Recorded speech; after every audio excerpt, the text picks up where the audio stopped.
you think we've done for you.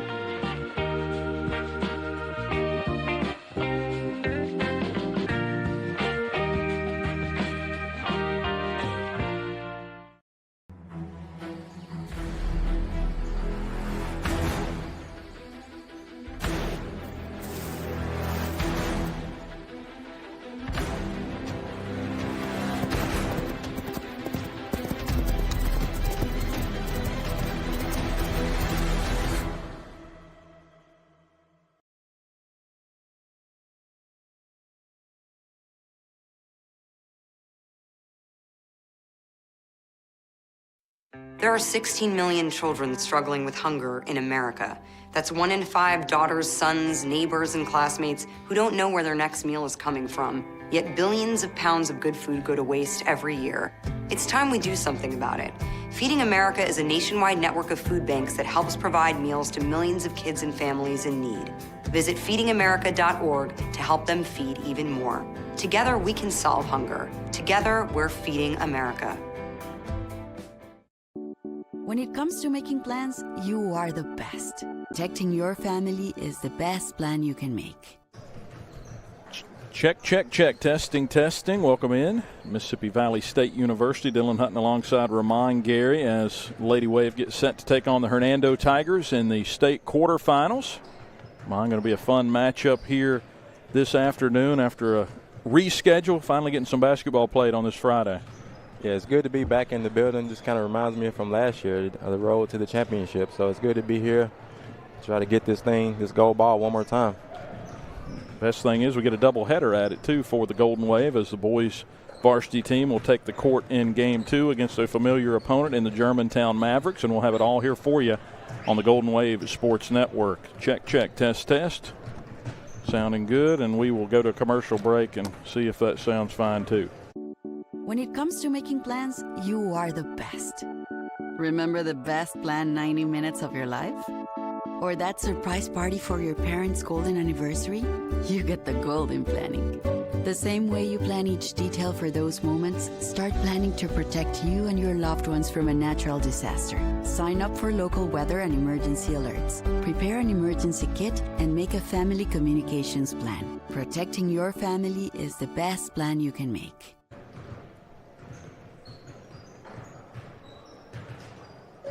Welcome into the Golden Wave Sports Network. Dylan Hutton alongside head coach of the Lady Wave, Matt Justice, as we're at Mississippi Valley State University getting set for the quarterfinal matchup against Hernando. And, Coach, you've gotten here 26-4. You're a win away from getting back to the big house for the third consecutive year. That would be quite a feat, but a tough challenge today in Hernando.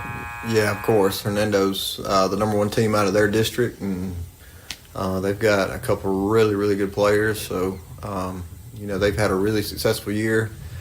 So I'm expecting this one to be an intense.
There's so many rewards in life. You coming into our home was one of the greatest rewards we could have ever had. You know, it took 20 years, and I got my third child, who was 17 at the time.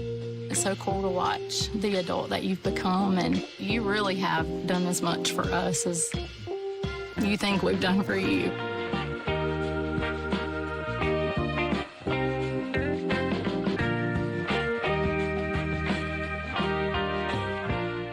It's blinking red, Amber. Check, check. Test, test.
It's state quarterfinal time around Mississippi, and today on the girls' side of the 7A bracket, we have the defending champion Tupelo Lady Wave at 26-4 facing the Hernando Tigers at 23-6 with a ticket to the Big House on the line inside the Harrison HPER complex on the campus of Mississippi Valley State University. I'm Dylan Hutton, joined by Ramon Gary. Welcome you into Countdown to Tip-Off on the Golden Wave Sports Network, sponsored by Super Chicks. And Ramon, the Lady Wave are back like they never even left, seemingly reloaded instead of rebuilt after hoisting the gold ball a year ago, and it's been in large part due to that three-headed threat they have in Nadia Norfleet, Jade Rucker, and transfer addition Olivia Smith. Yeah, it's been great to see them, the Lady Wave, back on the court and back here playing for another championship again. Like familiar territory like we did last year. We're at Mississippi Valley, then we went on to Jackson last year. So we're looking to try to put another run together here again. And a fantastic facility here at Mississippi Valley State, and a place where it can be tough to play whenever you're not used to playing here, but Tupelo has made it a mission, really, almost an expectation to get here on the doorstep of making it to Jackson every year. Absolutely. You know, you just have that Tupelo way, the Tupelo greatness. Hey, we expect them to compete and, try to play for a championship every year. And it says one thing to be good and have good regular seasons, but this team seems to step it up, especially in the postseason. They've taken some losses here of late, right? They lost in the 2-7A tournament to Starkville 73-54, and they bounced back like they never even suffered that loss, beating South Haven 77-37 to set up this matchup with Hernando today. Yeah, we've had some injuries, so it's going to be interesting to try to bring it together right here at the end to try to make another run. So we have Jade been battling some ankle injuries, but it was good to see her back on the court and in full force tonight. And on the other side, it's Miss Basketball in 7A. Fran Kelly, a 5'9 junior that is an aggressive scorer. She's averaging 27.5 points per game.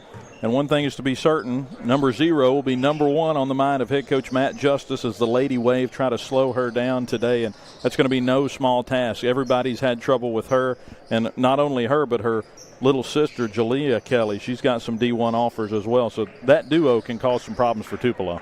Definitely. The Kelly sisters, right? Great duo there, great players. I think it's going to have to be like a team effort. We have some great defenders, Bailey Siddell, Olivia Smith. I think it's going to have to be a great team, throwing both of those at her. You just want to try to make somebody else beat you besides let her get, 30 and 40 points on you. And Coach Justice said this team's going to have to lean on their defense and their experience, and if there's one thing this team does have is postseason experience, and they'll try to put that on the line here today. How did they get here? Well, Hernando got here with a victory over Clinton, 55-48 in the first round. They led wire to wire. The score a lot closer than the game indicated. They led by as many as 18 points. Jalea Kelly led the way with 21 for the Tigers, and Fran Kelly had 19. Hernando led by head coach Blake Jones. A year ago, they went 22-6, lost to Starkville in the first round of the tournament, 83-71. For the Lady Wave, of course, they're defending state champs, 20-10 a year ago. They've made it to the title game the last 2 years, so now they've got a chance to get back there again, a couple of wins away under head coach Matt Justice. And the only thing Coach Justice has done since he's got here is win. 316-103 is his record coming into today's game, and he's just done an incredible job with this girls basketball program. Absolutely. So it's so hard to get back and compete every year, but he's done a great job of building this program up. And like I said, winning the gold ball last year and then trying to go for a back-to-back this year. This Tupelo team's averaging 61 points per game and only allowing 38 points per game on their side. Again, they're coming off a victory over South Haven 77-37 in the first round. So speaking of Coach Justice, we had the chance to chat with him leading into today's game. We'll get with him for that and then get back for Ramon's keys to the game, starting lineups and tip-off from the state quarterfinals. Again, all the coverage today brought to you by Super Chicks. This is Tupelo basketball on the Golden Wave Sports Network. Welcome into the Golden Wave Sports Network. Dylan Hutton alongside head coach of the Lady Wave, Matt Justice, as we're at Mississippi Valley State University getting set for the quarterfinal matchup against Hernando. And, Coach, you've gotten here 26-4. You're a win away from getting back to the Big House for the third consecutive year. That would be quite a feat, but a tough challenge today in Hernando. Yeah, of course. Hernando's the number 1 team out of their district, and They've got a couple really, really good players. So, they've had a really successful year. So I'm expecting this one to be an intense matchup between us two. Let's talk about the journey to get here. And a lot of coaches nowadays forget to step in the middle of the season to look back and remember some of the moments from the current season that you're competing in, and to get this far is a feat for some places. At Tupelo, it's become almost an expectation, right?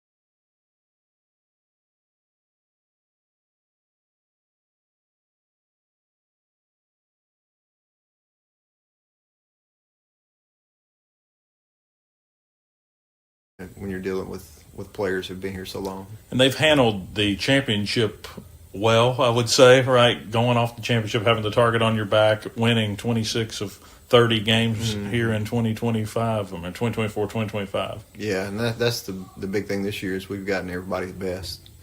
And we've been at the top at the state all year, so we've been in, the top 3-4 teams in the state. So it's one of those things where everybody's wanting to see you go down, and they want to take you down and be the team that does it. And I think our girls have done a great job this year of handling that. How do you feel like this team this season has differed a little bit from last season's championship team? I feel like statistically Bailey Siddell has fit right into that Sonila Smith, taking the ball almost every possession from the opponent. Yeah, and Bailey had a concussion earlier and kind of set her out the month of January. But outside of that, she's probably missed 6-7 games at the. I'm just kind of guessing, but she's still leading the team in steals, even missing that many games. So definitely our defensive player that we count on every game, and her being out hurt us just a little bit, but we got her back healthy now, so she's ready to get back out there and defend again. Nadia Norfleet and Jade Rucker, we talk about them a lot. Olivia Smith this season, the junior, has played a big role transferring in and has really excelled as well. Yeah, having two Danny Dozens on your team that with the experience they have and the relationships they have with each other is incredible to coach. And then you got Olivia, who just kind of just fit right in with them and with the entire team, like she's always been here. And she's a talented kid, North-South All-Star. She was selected for this year, so I expect her to maybe even be a Danny Dozen in the future. So you got three right there that know how to get it done on the offensive end. And the thing about them, they got a lot of experience and play really well together. Let's flip to the scouting side of things, and you can't get enough film, right, of your opponent. And you were actually watching it coming into this interview. And Hernando, a team that you've not seen this year, head coach Blake Jones, they have a D1 talent in Fran Kelly and her little sister Jalea Kelly. Fran is the Miss Basketball for 7A this year, averaging 27.5 points per game. What challenges does she pose as a player, not just scoring? She's really aggressive and confident in what she does, and she works hard for it. So, I expect her to come out and be really aggressive. And so with those two, both the Kelly sisters, everybody in the state knows who they are.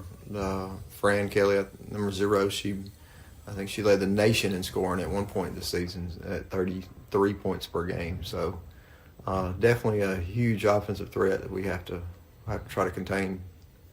Going into this matchup, of course, chance to get back to the big house. What are your keys to victory tonight or today against Hernando? I'll defend. That's our motto. We want to take a lot of pride, and that's something we've talked about all season, is taking a lot of pride in defending, and we're going against probably some of the best offensive players we've seen. So, they take it as a challenge, and we let offense take care of itself as long as our defense, comes in locked in, ready to execute the game plan. There's We've so seen many it quite a bit rewards too, in turning life. exactly You into coming into our offense. home was one of the greatest rewards we could have ever had. You know, it took 20 years, and I got my third child who was 17 at the time.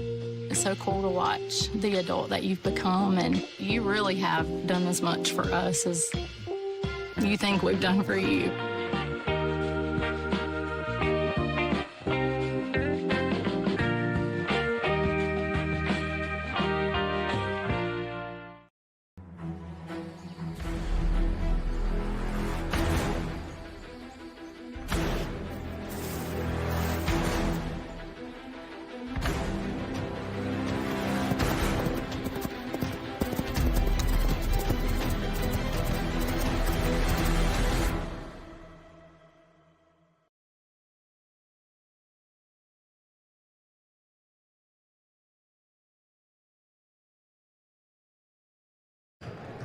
Welcome back to the campus of Mississippi Valley State University. Dylan Hutton alongside Ramon Gary, thanking you for joining us. Again, our coverage today for the state quarterfinals is brought to you by Super Chicks. Glad to have them on this season. Fresh, never frozen chicken.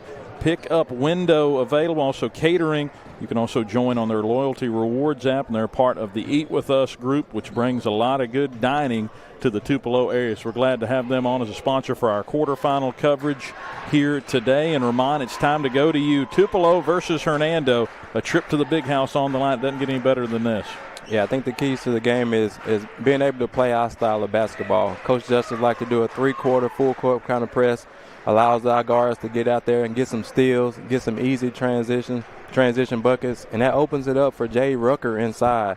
But we definitely have to slow down Franz Kelly. If we can slow down, keep her below her average, I think we'll have a good chance to win. Yep, she's averaging 27.5 points per game, and you are right, getting out in transition. The leading scorer for the Golden Wave, Nadia Norfleet, this season, 450 points. 138 of those points have come in transition. So getting out on the break, and Nadia usually leads that break. Absolutely. So she usually, get out and get some steals, which opens up her game even more. Gets set to go down to the floor for the playing of the national anthem as Tupelo gets set to take on Hernando here in the quarterfinals. We just ask that you rise, please take a moment of silence as we reflect on America, the beautiful.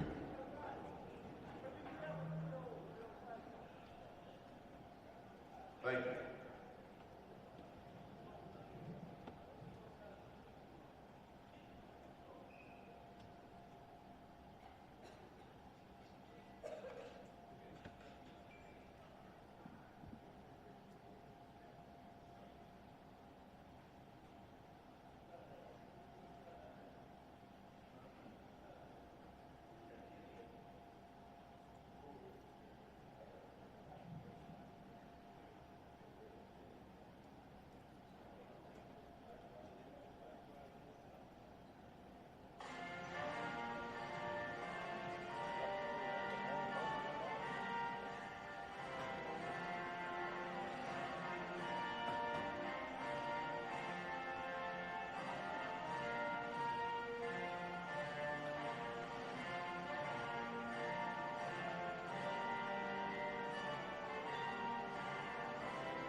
Starting lineups being announced here at Mississippi Valley State University as we're almost set for tip-off of quarterfinal coverage. Game 1 of our broadcast doubleheader presented by Super Chicks. Again, the girls playing here in the 1 o'clock game. Boys due up at 2:30 against division opponent Germantown. So that's going to be a fun matchup. But today, first off, it's Coach Justice's squad trying to get back to Jackson for the 3rd consecutive year. Of course, the defending champion Lady Wave entering at 26-4. Hernando 23-6. They're the 1 seed out of 1-7A, and Tupelo being the 2 seed out of 2-7A. Tupelo wearing the road black uniforms today with blue trim. Here's the starters for the Golden Wave. It's Nadia Norfleet, number 1. Then it's Olivia Smith, Jade Rucker wearing 11.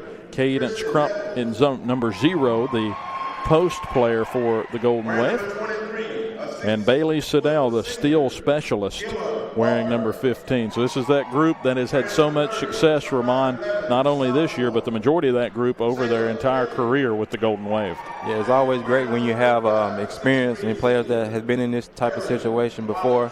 So it's going to be interesting to see. You know, at the beginning of the game, you always kind of have nerves. So you want to go ahead and get that out the way and just kind of get settled into your gameplay. Starters for Hernando, the home team, wearing the white uniforms. It's Fran Kelly, Miss Basketball in 7A, 27.5 points per game. She wears number 0. Kirsten Neville's the number 5 for them. And then it's Gemma Walker wearing 23. Julia Kelly, the younger sister of Fran Kelly. A couple of D1 offers for her. And then Hallen Wallace, the center at 6'3", a senior for Hernando. So we're all set with the pregame festivities, and fans who made the 2.5-hour trip over to Mississippi Valley State University are ready to go and see the Lady Wave hopefully through to the next round. And we're glad you were able to join us here in our broadcast coverage on the Golden Wave Sports Network. So tip-off getting set to commence.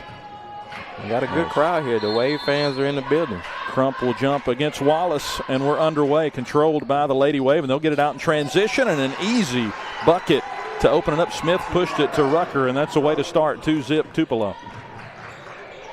Always good to see that first basket go in. Drive inside, some contact, but no whistle, and Tupelo gets a takeaway.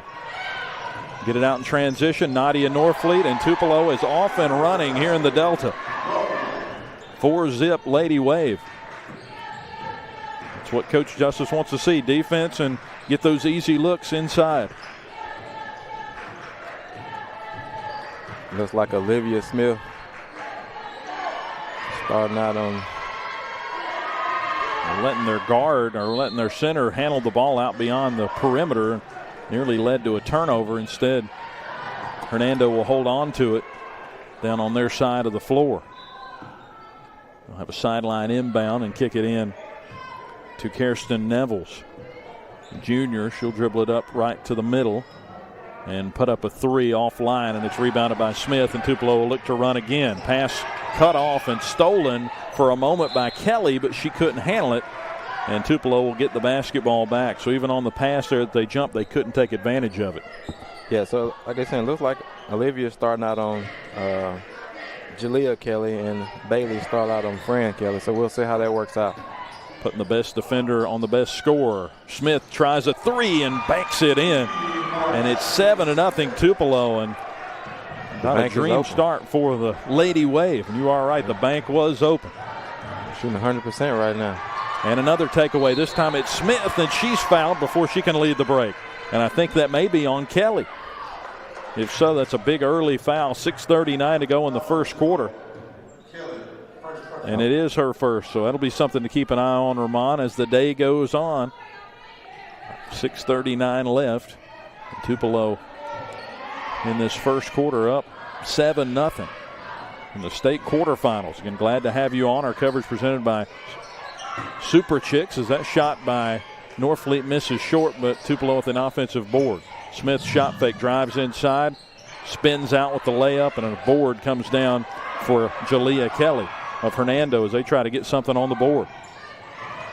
Another takeaway. Tupelo just swarming down on that end of the floor, and Rucker looks up. She'll make a cross sidestep, and then Crump, after a miss, put back, no, but a whistle, and she'll go to the line.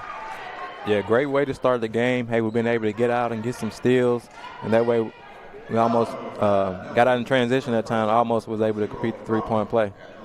Crump did a great job there on the glass. She'll be rewarded with a couple of free throws on the year, a 55% free throw shooter. Misses on the front end. Cadence, 7.2 rebounds per game, leads the team in that category. Makes the second, makes it 8-0 Lady Wave with 6:04 to go in quarter one. It's a team that's guard heavy, right, in the talent department as far as the scoring goes, but what Crump does day in and day out is there's a drive and a finish by the guard Nevels for Hernando to get them on the score column, 8-2. But what Crump has done throughout the year quietly with the 5.5 points a game and 7.2 rebounds, that's been solid for Coach Justice. Yeah, she plays a great part down there in the post, able to battle and get some rebounds and easy putbacks. Norfleet traveled before getting started there. She was being defended closely by Walker, and it's a turnover. Tupelo up by 6 with 5 minutes and 25 seconds left in the first. And that's like last season. You had to have the Mania Kirksey to make that run, as shot up and no good there from Wallace. Tupelo back on the break. Smith, three-pointer, short, rolls off, but Rucker runs down the board along the sideline. There's a tie-up and a physical pull down there by Walker against Rucker. Hey, welcome to playoff basketball. Get a whistle, and it'll be a foul on Walker. I like it. She earned that foul, that's for sure. 6-point advantage for the Lady Wave. Still have their starting 5 on the floor as Siddell will trigger it in from the baseline. Rucker, little pull-up, won't go. Rebounded by Jalea Kelly. And they've got a run out here. Neville's right underneath with the find, and she's fouled, misses the layup, but will go to the line. And it's not only about the rebounding with Tupelo. They create so many extra possessions by creating steals and havoc on the defensive end. Yeah, they live by ball pressure. If we can get them to play at our speed, which we've been able to do that so far, I think we got a good chance to build this lead even more. Kirsten Nevels makes the first, and it's 8-3 Tupelo. Second one rims out. And Rucker gets the rebound. And we forget about how good of a rebounder Jade Rucker can be as Norfleet controls out along the left wing. Drives inside, step back, and she ices it. And Nadia Norfleet gets a bucket for the Lady Wave. They're the first to double digits, up 10-3. Good to see her get going. Drive inside. Hernando's been unable to weather the storm early as Nevels misses. Siddell leading the breakout, finds Rucker along the sideline. Unfortunately, not only along the sideline, but on the sideline was Rucker. She stepped out. Yeah, kind of bobbled the pass there and kind of lost the foot and stepped on the out of bounds there. Looking to get it back right here. A little three-quarter tandem, full-court press. Tupelo trying to get another takeaway, and they do. Have a 3-on-1 breakout. Rucker lost the basketball. We'll give it right back to Hernando. 10-3. Tupelo out in front with 4:14 to go in the first. You just feel right now, if you're Hernando, you're trying to weather the storm early in this basketball game. Just trying to keep it in range. Plenty of game left to play as Siddell playing tight defense. They'll get it out from her. Shot up won't go. They go underneath, and this is Kelly. She's fouled and gets the bucket to go. She'll go to the line for a three-point play. Yeah, just kind of caught us sleeping on that rebound there, and they was able to put it back up. So we got to keep them off the offensive board. So we're playing fast, but we got to limit them to one shot. Again, a talented sibling duo here for the Tigers. As Fran Kelly and Jalea Kelly. She finishes off the three-point play, does her younger sister Jalea. 10-6 as Rucker will try a three, and she'll knock it down from deep range along the left wing. It's good to see Jade hitting that. Spread the floor even more. Jumper there, misses short. Offensive board, unable to get it was Merriweather. And a whistle physical defense there. Yet again. That'll go against Kelly. Jalea Kelly. Good strong rebound right there by Rucker. Was double teamed and able to draw the foul. So the guards have got to come back and help her when she's getting trapped like that. Norfleet brings it up past the Mississippi Valley State green and red logo at midcourt. Put back there by Rucker won't go, and the board down for Walker, and another tie-up, but a travel in the process of the tie-up will give it right back to the Lady Wave. I feel like Hernando's trying to up their pressure defensively to match Tupelo. So it's going to come down who can handle the pressure the most. 13-6, Tupelo with the advantage. 3:12 to go in the first here in the state quarterfinals. They find Crump cutting, and she gets a point-blank look, but well defended underneath. A whistle. Tupelo not able to get off defensively there, and a foul will go against the Lady Wave. Yeah, got caught with your hand in the cookie jar right there. Not a smart foul by Bailey there, fouling 90 feet away. We like the ball pressure, but we gotta have smart fouls. Just the first team foul on the Lady Wave so far. 4 already on the Tigers. 2:55 remaining in quarter one. 13-6, Tupelo out in front. Jalea Kelly trying to step back. It won't go, and Siddell gets the rebound. She's looking to lead the break. Hernando has numbers. Pass out. Rucker, second three on the way. Won't go. Just a bit too strong there for Jade. I like it. But another takeaway, and Tupelo just creating their own offense. Smith lay in. No. One thing Hernando is doing is defending all the way up to the basket. They're not giving up on even those takeaways. Nothing easy at the basket. We've had some out of bounds. We have some great looks at the rim, but they did a great job of getting their hand up and just making us hard to finish. Smith tipped that shot attempt out of bounds, and I think an incredible stat for this team is not only the 15 steals per game, but the 14 deflections. Wow. Just creating havoc for opponent offenses. Long three airballed, but rebounded by Merriweather. She'll put up a shot, and Rucker will put an end to that scoring try. Drive inside, Smith for two. 15-6, Lady Wave at the 2-minute mark in quarter one. Step back three. This is Fran Kelly, and she ices that one from deep range. Oh, what a great shot. Step back with a hand in her face. Nothing but net. An aggressive scorer is what Coach Justice called her. I talked to him yesterday. 27.5 points per game average for her.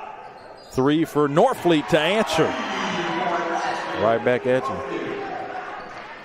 Probably some motivation there with the talent on this Lady Wave team to play well against Kelly, who was named Miss Basketball in 7A.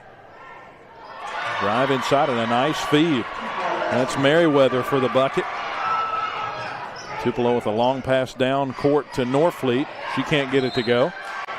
And it doesn't matter the game as it gets tipped out, last touch by Hernando. Doesn't really matter the game, but for Nadia, she's always smiling when she's playing. It could be the state championship or it could be a scrimmage in the dome right in the middle of the summer. She just enjoys playing the game. Absolutely. That's how you play the game. You know, you're going to make some mistakes. Hey, go ahead and smile it off and get right back out there and keep playing. Let's take a quick break. Again, timeout's brought to you by Always Real Estate. We'll be right back. Tupelo leading 18-11.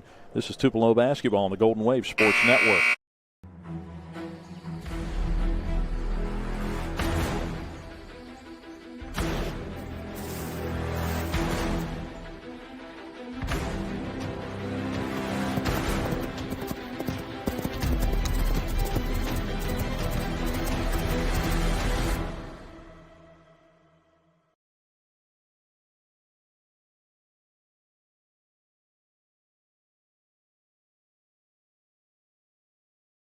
Back from the Always Real Estate timeout here on the Golden Wave Sports Network. Rucker will try a three after the inbound to Norfleet, and Rucker has a couple of threes on the early evening.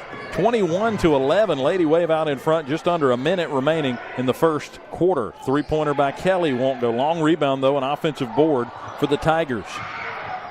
In our broadcast coverage today, presented by Super Chicks, as it looks like Reese Barbles will pick up a foul away from the basketball. as she has entered this contest. Again, the timeouts, as I said, Always Real Estate. If you're in the market for buying or selling your home, contact your local Always Real Estate agent, 662-213-0897. 3 there offline by Jalea Kelly, but the putback on the other side, good. 21-11 with 30 seconds to go in quarter one. Rucker spin off the bank, too, for her. I like it. Put her in the spin cycle right there. That's 10 already for Jade Rucker. Came ready to play. Playoff Jade. Playoff mode activated. Three-pointer rattles out. Good look there from Nevels. Tipped out, last touched by the Lady Tigers. So 9 seconds here. Tupelo a chance to draw something up, leading by 10. See if we can get a driving kick here. 5 seconds, 4 seconds. Norfleet working, top of the key. Three-pointer knocks it down at the buzzer. I think the Lady Wave are ready to play through a quarter, up 26-13. We will take a quick break. This is Golden Wave Basketball at GoldenWaveAthletics.com.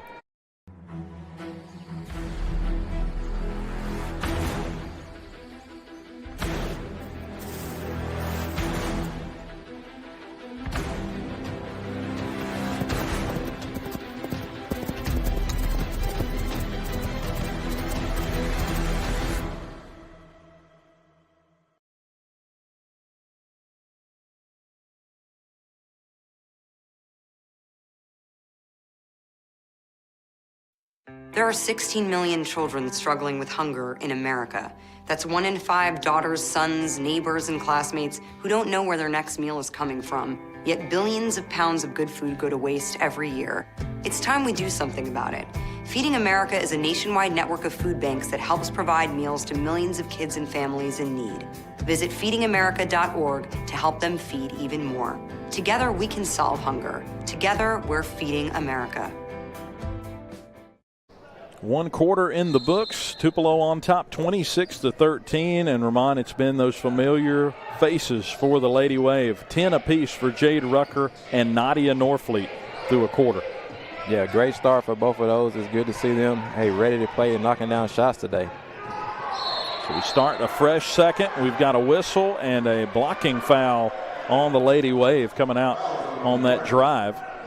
They get Nadia. Not sure about that one. Looked like Kelly created all the contact on that one, but maybe the ref had a better angle from us. First personal foul for Nadia Norfleet, and it'll be a baseline inbound incoming for Hernando. So far, the Kelly sisters have, despite the 1-3 from Fran Kelly, it's been a quiet start. And now Jalea, as soon as I say that, knocks down a 3 from the right wing.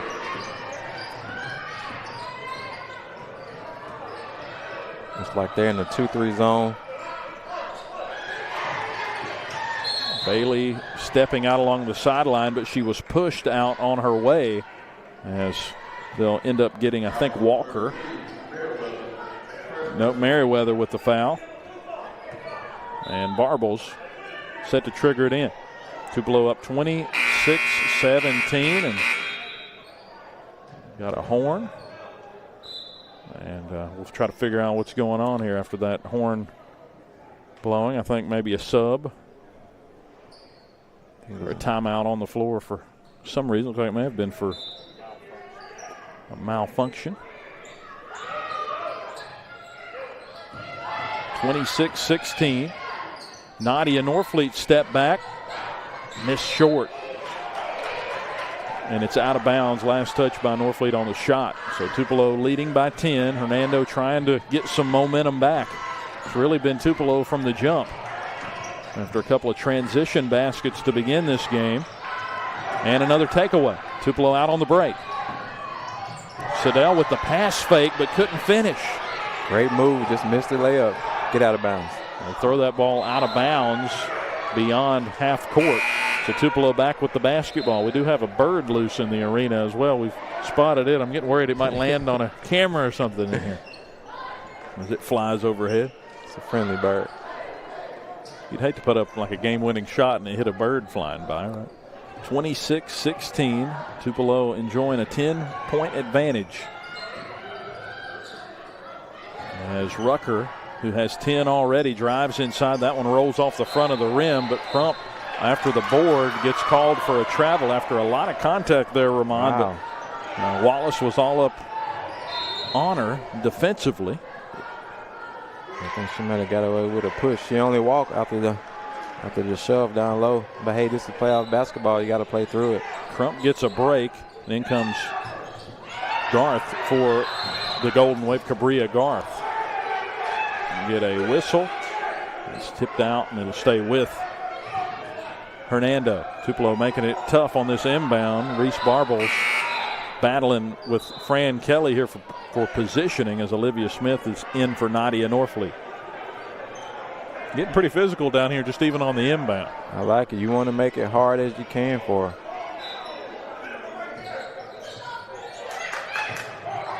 And Reese has certainly done that. They had to try to inbound it to her sister. Right back. No foul here. Hernando with the takeaway, poked loose by Siddell, and it's last touch by Hernando. And they're just really frustrating this sister duo of the Tigers. You go back to last game for them when they beat Clinton, Jalea led the team with 21 points. Sister was not too far behind. Fran had 19. 3 by Rucker won't go. You know, these couple of threes, it's tipped, last touch by Hernando, so Tupelo will gain an extra possession here. There's a couple of threes that Jade hit early. They're going to start stepping out, and then she's going to be able to sidestep them and do what she likes to do, which is drive to the basket. Tried to push it into Garth at the very top of the key. Instead, it's a takeaway. And Hernando bobbles a pass down underneath. It'll stay with them. They missed a transition opportunity. Got a whistle and a foul underneath on the shot attempt there, I believe. Like on Cabria. They're going to get Garth, and they do. Yeah, great job right there making it hard. Had a double team. I think we bailed her out with the foul right there. And just keep your hands straight up. Just making sure it's over you and go get the rebound. Kelly to the line, makes the first. Again, averaging 27.5 points per game. She's at 4 now. She's made a 3 in the first quarter, and this is her first points in the second. So if Tupelo can keep her this quiet throughout, could be a decent night for the Lady Wave. It's such a hard thing to try to play so hard and aggressive without fouling. So it's a hard balance that you have to try to navigate throughout the game. But a tie up, a jump ball ripped out of Norfleet's hands by Nevels. And Hernando with that jump ball, I believe, has possession. And we've got a timeout on the floor. Again, our timeout's brought to you by Always Real Estate. If you're in the market for buying or selling your home, contact your local Always Real Estate agent at 662-213-0897. We're also glad to have our broadcast today of the state quarterfinals presented by Super Chicks Chicken and Custard. Glad to have them on. And they've been a good supporter for basketball, and we're glad to have them on here for these semifinal games or these quarterfinal games, and hopefully into the next few rounds if we can make it that far. But right now, Ramon, seems like Hernando's starting to get a grip on this game. They're surviving the run that Tupelo went on early and starting to get it together a little bit on the offensive end. Yeah, they're definitely not going to go away. They're going to fight hard. Like I said, both teams are playing hard. Both teams are battling. Hey, this is a college court, so it's a little bit wider and it's a little bit longer. So it's going to be you got to cover a lot more. So we're going to be interested to see how both teams adjust to this court. So 26-18, Tupelo led 26-13 at the end of the first, but Hernando with the defensive effort and intensity here in the second has kept Tupelo off the board. We got 5:52 to go until halftime here on the Golden Wave Sports Network. It will be Tupelo basketball after the possession arrow was favoring them. They'll get it into Olivia Smith. And Rucker driving in toward the baseline, pulls up. And another one, good look, but can't finish. Be a turnover on Hernando. They're just making a lot of errors on the way up the floor, not even getting into their offense. Yep, that's what the ball pressure will do to you. You try to get in such a hurry that you just lose the ball. Norfleet controls up past midcourt. Nearly an errant pass to Barble. She'll get it down low to Smith, who tosses back to Garth, and a whistle and a foul. And it will go against Kelly. Fran Kelly. It'll be her second foul on this Friday afternoon. See, Hernando is turning up the D. Every pass is getting just a little bit harder. We're going to have to, the players are going to have to meet the ball, shorten the passes down, and just take our time on offense. Cabria Garth makes the first free throw. She's a 56% shooter on the year, senior guard for Coach Justice and the defending champion Lady Wave. First points of the second quarter coming with 5:26 to go, and second one won't fall, and it's Helen Wallace getting that board. Tupelo gain a possession out of it. Barbles controlling. Tupelo ends up with it. Nice pass laying down on the floor, and some contact prior to that shot attempt that ended up more like a pass for Nadia Norfleet before it dribbles out of bounds. Wow. Letting them play. Definitely letting them play. I think it came from behind. I thought she might have got her on the wrist, but the ref said all ball. 27-18, Lady Wave out in front. 5 minutes to go until halftime in this quarterfinal game. There's a takeaway. Jade Rucker jumping into the passing lane. It's a 4-on-2, and the layup all the way in is Rucker. I like the way her ankle's looking tonight. She's not limping. She's moving good. Almost a travel as Rucker has a dozen points. Nice drive there inside. And the bucket falls for Walker. No look by Smith into Trice, who recently entered. It's out of bounds. Last touch by Trice. 29-20, Lady Wave. Try to get it back right here on defense. So Garth exited, and in came Destiny Trice. 159 points for her this season in 30 games. Drive all the way, and Rucker there to affect that shot all the way underneath the hoop. Leading in transition, Norfleet after a pass up court. Senior to senior connection leads to two.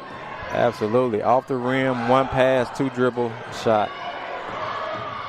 Got a 3-on-1 here after some pressure by Tupelo. And a foul on that drive. They'll get Rucker. That's Rucker's first. Team foul number 3. Called it on the floor. I like it.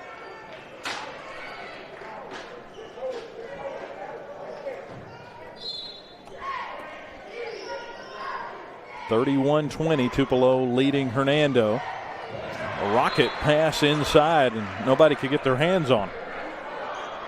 Out of bounds. You want the ball in somebody else's hands beside Kelly.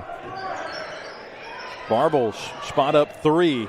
Too strong, but she'll get her own rebound and dish it over to Trice. She'll try from 3 in the corner. It's too long, and Hernando controls it for the moment. Tupelo applying pressure. And a little too physical down on that drive toward the corner. Away from the basket, they'll get Barbles. It's one of those where you got to let up a little bit, but one thing you don't want to do with an aggressive defense is tell them to let up, right? That's right. So Barbles will sit.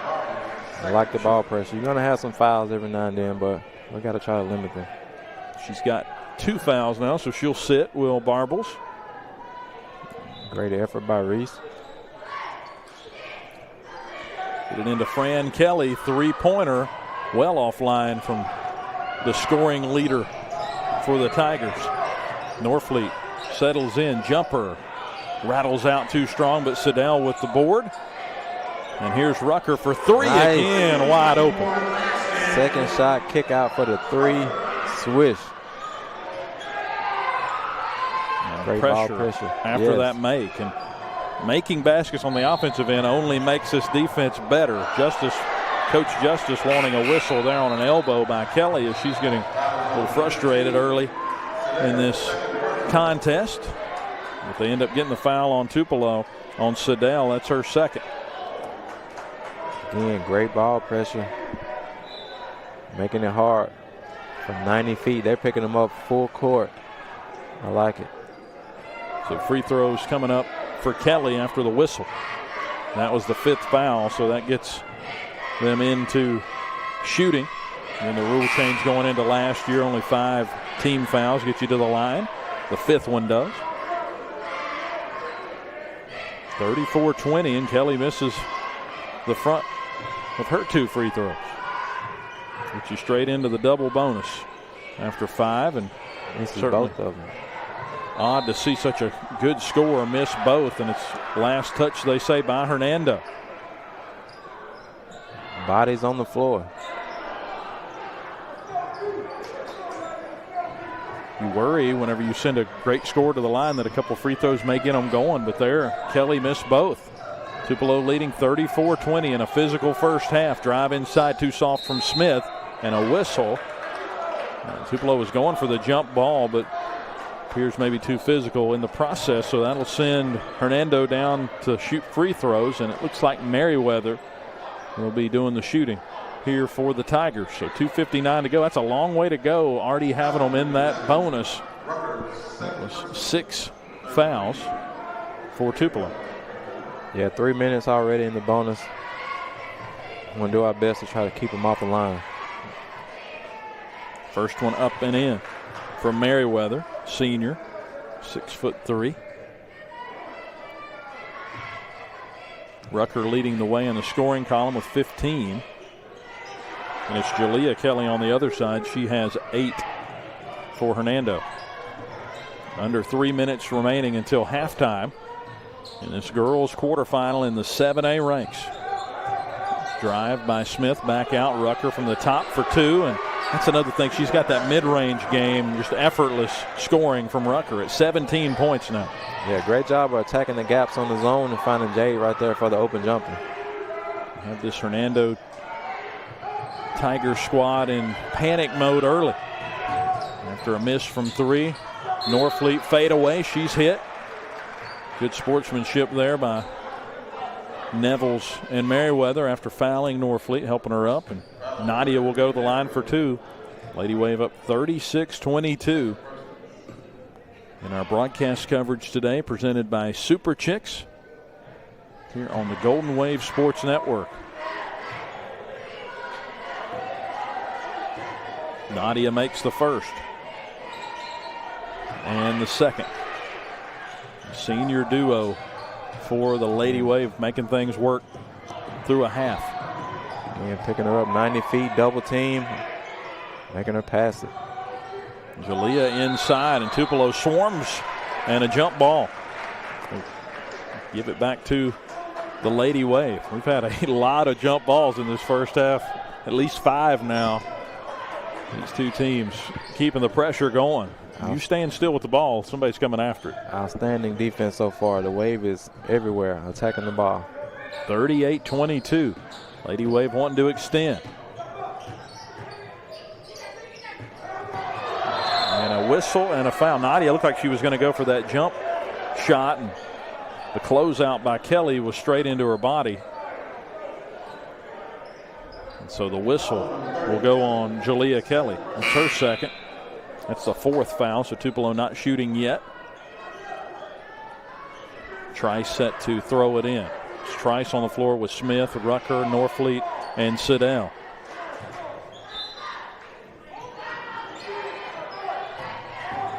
Kaylin Pitts in for the Tigers, and there's a bucket there for Olivia Smith. 40-22 Lady Wave with a minute 40 until halftime. Just that kind of stuff, Ramon. A simple pass in the post right now they can't execute, can the Tigers, and last touch there by Tupelo, so they'll retain possession, but it's just been the little thing that they've, and a lot of that's because of the pressure Tupelo has applied. Absolutely. So they're picking up Kelly 90 feet, making her get in a hurry, and then when someone else get the ball, they're in a hurry. And if Tupelo didn't steal it, they've been able to get a deflection or make a hard pass. So great job by Tupelo putting the pressure on her. 3 short there from Fran Kelly. It's been the theme in this first half for her. Drive inside by Norfleet. No. Rucker tried to save it and did. Over to Siddell. Smith around to Barbles. 3-pointer from the left wing. No. And yet again, Tupelo with an offensive board. But eventually can't finish inside. There's been some good looks for the Lady Wave, and as big as this lead is at 40-22, it could be much worse. Could be much worse. You got both the seniors, though, Norfleet and Rucker, playing very confidently. Missed there by a pitch from long range. Hernando, it just feels like every time they come down the floor, they're just shooting threes. They're not going to get 18 points in one shot. Rucker, 3, no. And it's thrown around, tipped by Siddell. Last touch by the Lady Wave with 32 seconds to go until halftime. Garth will give Rucker a well-earned break as she'll sit. She has 17 points in this first half, does Jade, to lead Tupelo. Throw along the baseline, last touch by Tupelo. So 17 for her, 14 for Nadia in a half. 24 ticks left till we're done with the first half of play here from Mississippi Valley State. And we'll get a whistle on that inbound, and a foul will go against Fran Kelly, and that's her third foul for the leading scorer for the Tigers. Yeah, it's not what you want for Hernando, but it's all we want for the Wave. It's, like you said, great job of them putting ball pressure on there, just making her frustrated, making it hard for her. Was able to come up with an offensive foul on her that time. And getting her frustrated early has certainly aided the Lady Wave as Norfleet goes inside, lost the basketball, but it was picked up by Garth, and we've got a jump ball. Flip it over to Hernando with 10 seconds to go until intermission. Barbles defending the younger Jalea Kelly after Fran Kelly takes a break, picking up her third foul before halftime. 6 seconds remaining. It's Neville's driving, pass out of bounds. Tupelo will get a chance with 3 seconds until halftime. And you know, Coach Justice is going to try to get something here as they'll have it near half court. Barble's trying to throw it in from midcourt. Going to make her move. I think Nadia's going to put up one here. Nadia, a pull up, foul, has it blocked. They're saying all ball on that follow through. May have made some contact, but good effort there, and Tupelo leads at 40-22 at the halftime break. You really couldn't have scripted a much better start to a ball game than what you've seen through a half for the Lady Wave. Yeah, great job of playing, our style of basketball, being able to make it hard on the Kelly sisters and trying to force someone else to beat you. We'll get stats for you after this break and then get you ready for the second half and preview that boys game coming up after this one concludes from Mississippi Valley State. It's the Lady Wave 40, Hernando 22. This is Tupelo basketball on the Golden Wave Sports Network. There are 16 million children struggling with hunger in America. That's 1 in 5 daughters, sons, neighbors, and classmates who don't know where their next meal is coming from. Yet billions of pounds of good food go to waste every year. It's time we do something about it. Feeding America is a nationwide network of food banks that helps provide meals to millions of kids and families in need. Visit feedingamerica.org to help them feed even more. Together, we can solve hunger. Together, we're feeding America. When it comes to making plans, you are the best. Remember the best planned 90 minutes of your life? Or that surprise party for your parents' golden anniversary? You get the golden planning.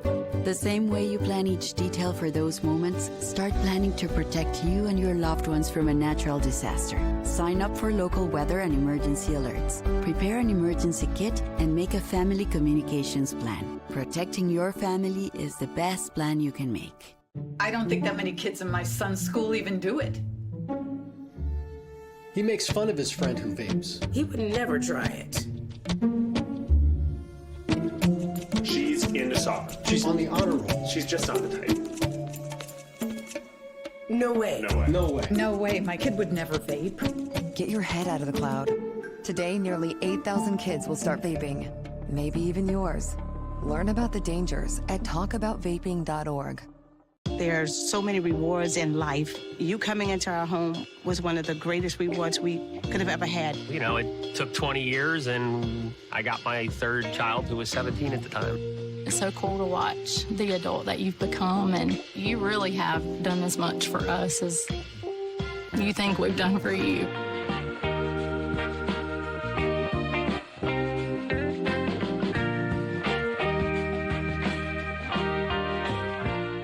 I don't think that many kids in my son's school even do it. He makes fun of his friend who vapes. He would never try it. She's into soccer. She's on the honor roll. She's just not the type. No way. No way. No way. No way, my kid would never vape. Get your head out of the cloud. Today, nearly 8,000 kids will start vaping, maybe even yours. Learn about the dangers at talkaboutvaping.org. After an exciting 2024 season that culminated in a state championship, it's now time to move forward to 2025 and get set for the 2025 schedule release, Coach. I'm really excited to turn this over to the Parkway Pandas down the street. Let's have fun with this reveal.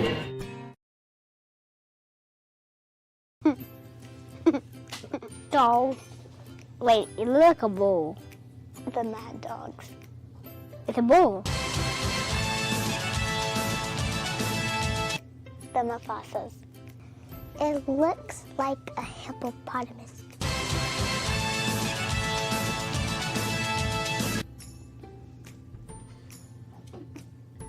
The hedgehogs.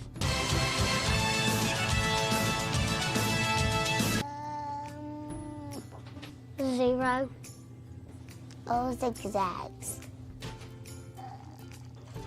Almost, but with lightning. Or this is a Pikachu tail. A whale. A whale. A sloth, but on a W.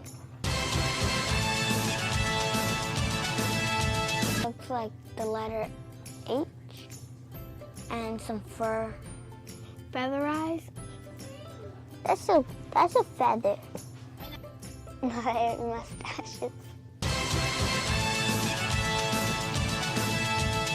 Suckers. Those look like police colors, so I want it to be like a police color. Silly cows.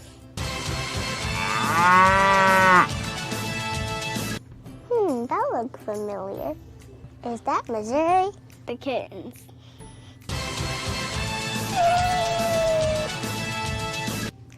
That's a bird. The biting eagles. That look like an owl. There's a lot of letters. I'm a man. The Pledge of Allegiance.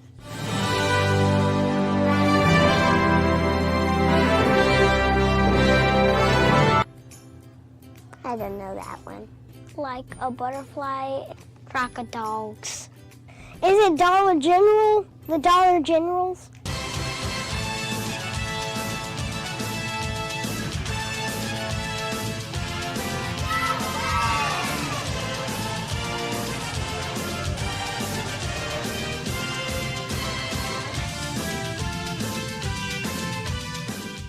There's so many rewards in life. You coming into our home was one of the greatest rewards we could have ever had. You know, it took 20 years, and I got my third child, who was 17 at the time.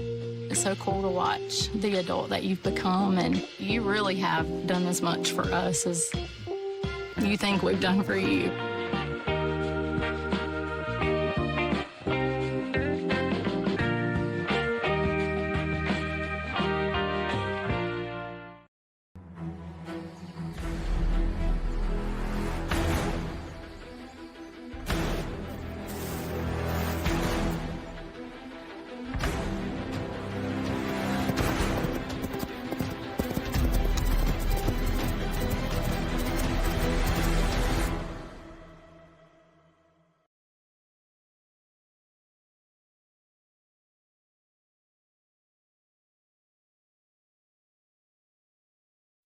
There are 16 million children struggling with hunger in America.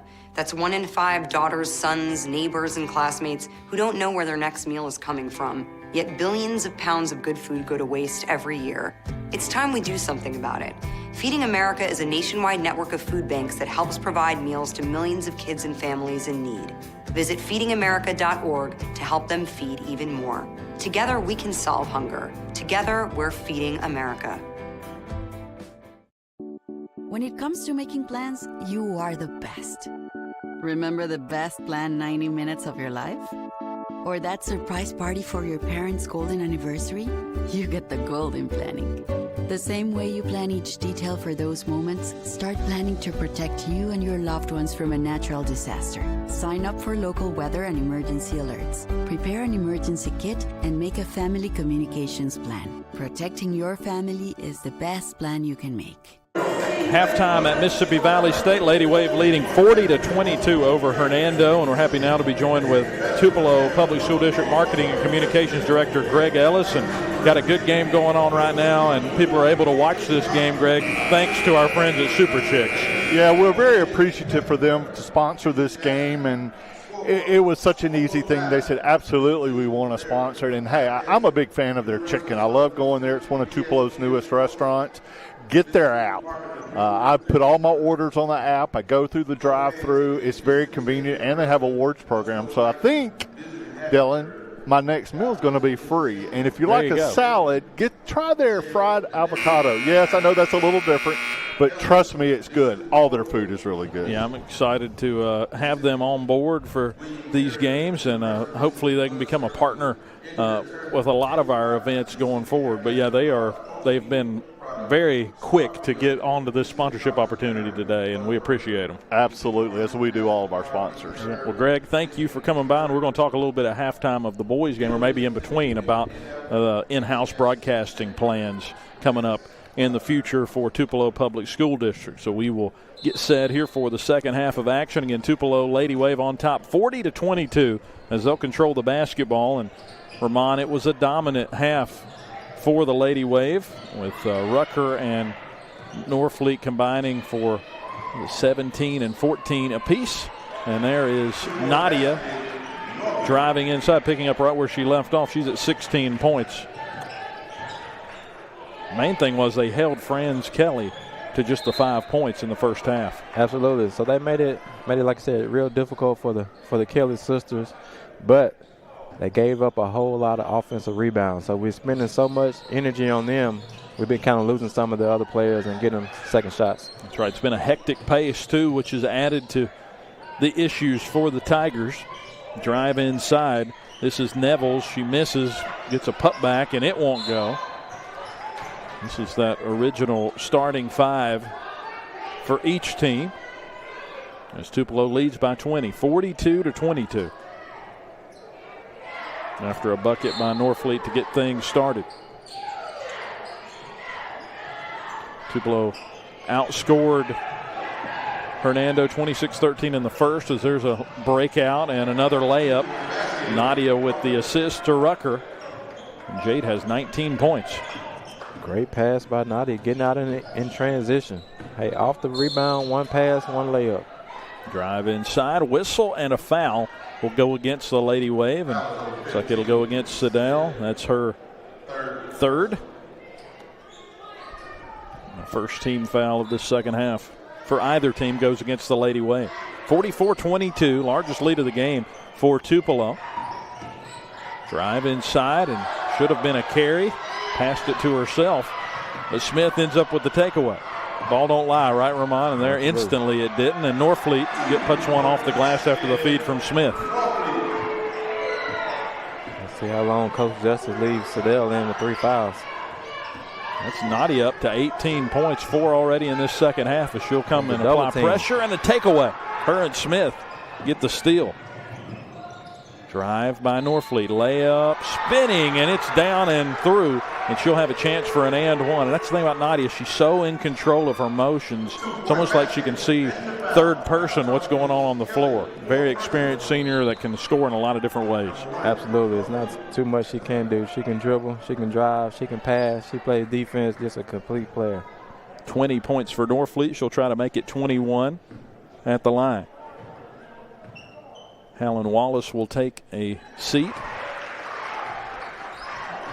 And they will turn back to Sanaya Merriweather. 21 points for Norfleet after the free throw make. 49-22.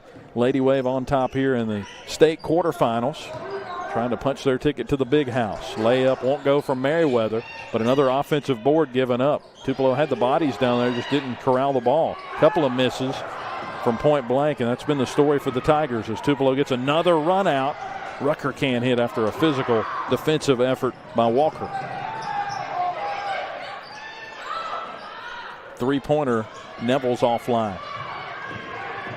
Tupelo trying to run out on the break, and we'll get a whistle as Walker was leaning a bit on Norfleet, and she'll go back to the free throw line. Tupelo definitely not crashing the boards. They're trying to get back and get in transition as quick as possible. Man, the Lady Wave are moving so fast on offense right now. They're running circles around Hernando right now. They're getting a rebound, one pass, and landing it up on the other end. Winner of this game gets Northwest Rankin or St. Martin on Monday at 9 o'clock. It's the Region 3 1 seed Northwest Rankin versus the Region 4 2 in St. Martin. They'll play later today at 4 o'clock. 51-22. Norfleet up to 23 points to lead the way for the Lady Wave. Drive inside Nevels. Won't go. Put back by Jalea Kelly, and she'll go to the free throw line with some contact. Yeah, the guards are going to have to come down and try to help on the rebound. Got Olivia Smith with the foul. That's her first. And Jalea Kelly pours in a bucket from the free throw line. She leads Hernando with 9 points. Tupelo has just been able to shut down her older sister, Fran Kelly. She only had 5 in the first half. She was averaging 27.5. Midway through the year, she was averaging 33 points a game, which led the nation at one point. Wow, such an amazing player. But Tupelo has held her in check, and a lot of it's just been that frustrating style of play on defense. It's hard to score against 2 or 3 people. Smith playing, looked almost like hot potato. She shot that up so quick, running across the lane, but got it to go. A running floater, maybe? I don't know. What was that? 7 points for Smith now turns to 9 for her, and a whistle. Foul on the Lady Wave underneath. Going to be Jade Rucker. It's her third. Trying to rack up some fouls here this second half. 3 taken here for the Tigers. That's well offline and will bounce out of bounds. Tupelo basketball, and it seems like they're not getting the type of shots they want, and they're just reluctantly taking these threes, trying to muster some sort of run and gain some momentum. They're also not stopping the basketball. They got back defensively there, but nobody really defended once they got back to their position. Just kind of went to sleep, just threw it right over the top of the zone. 3 from Kelly. That's Jalea Kelly. She's the first Tiger into double digits, now at 13. Smith driving center of the lane, right hand, no. Put back, no as well, and Rucker there to clean it up. She'll go to the line. 23 for Norfleet, 21 for Rucker. You knew that they were going to play well, taking on an opponent that had such star power as this team does. And it's one thing about this group, it really doesn't matter who they're playing against. They're going to play well. At least 2 out of 3 every night are going to bring their game.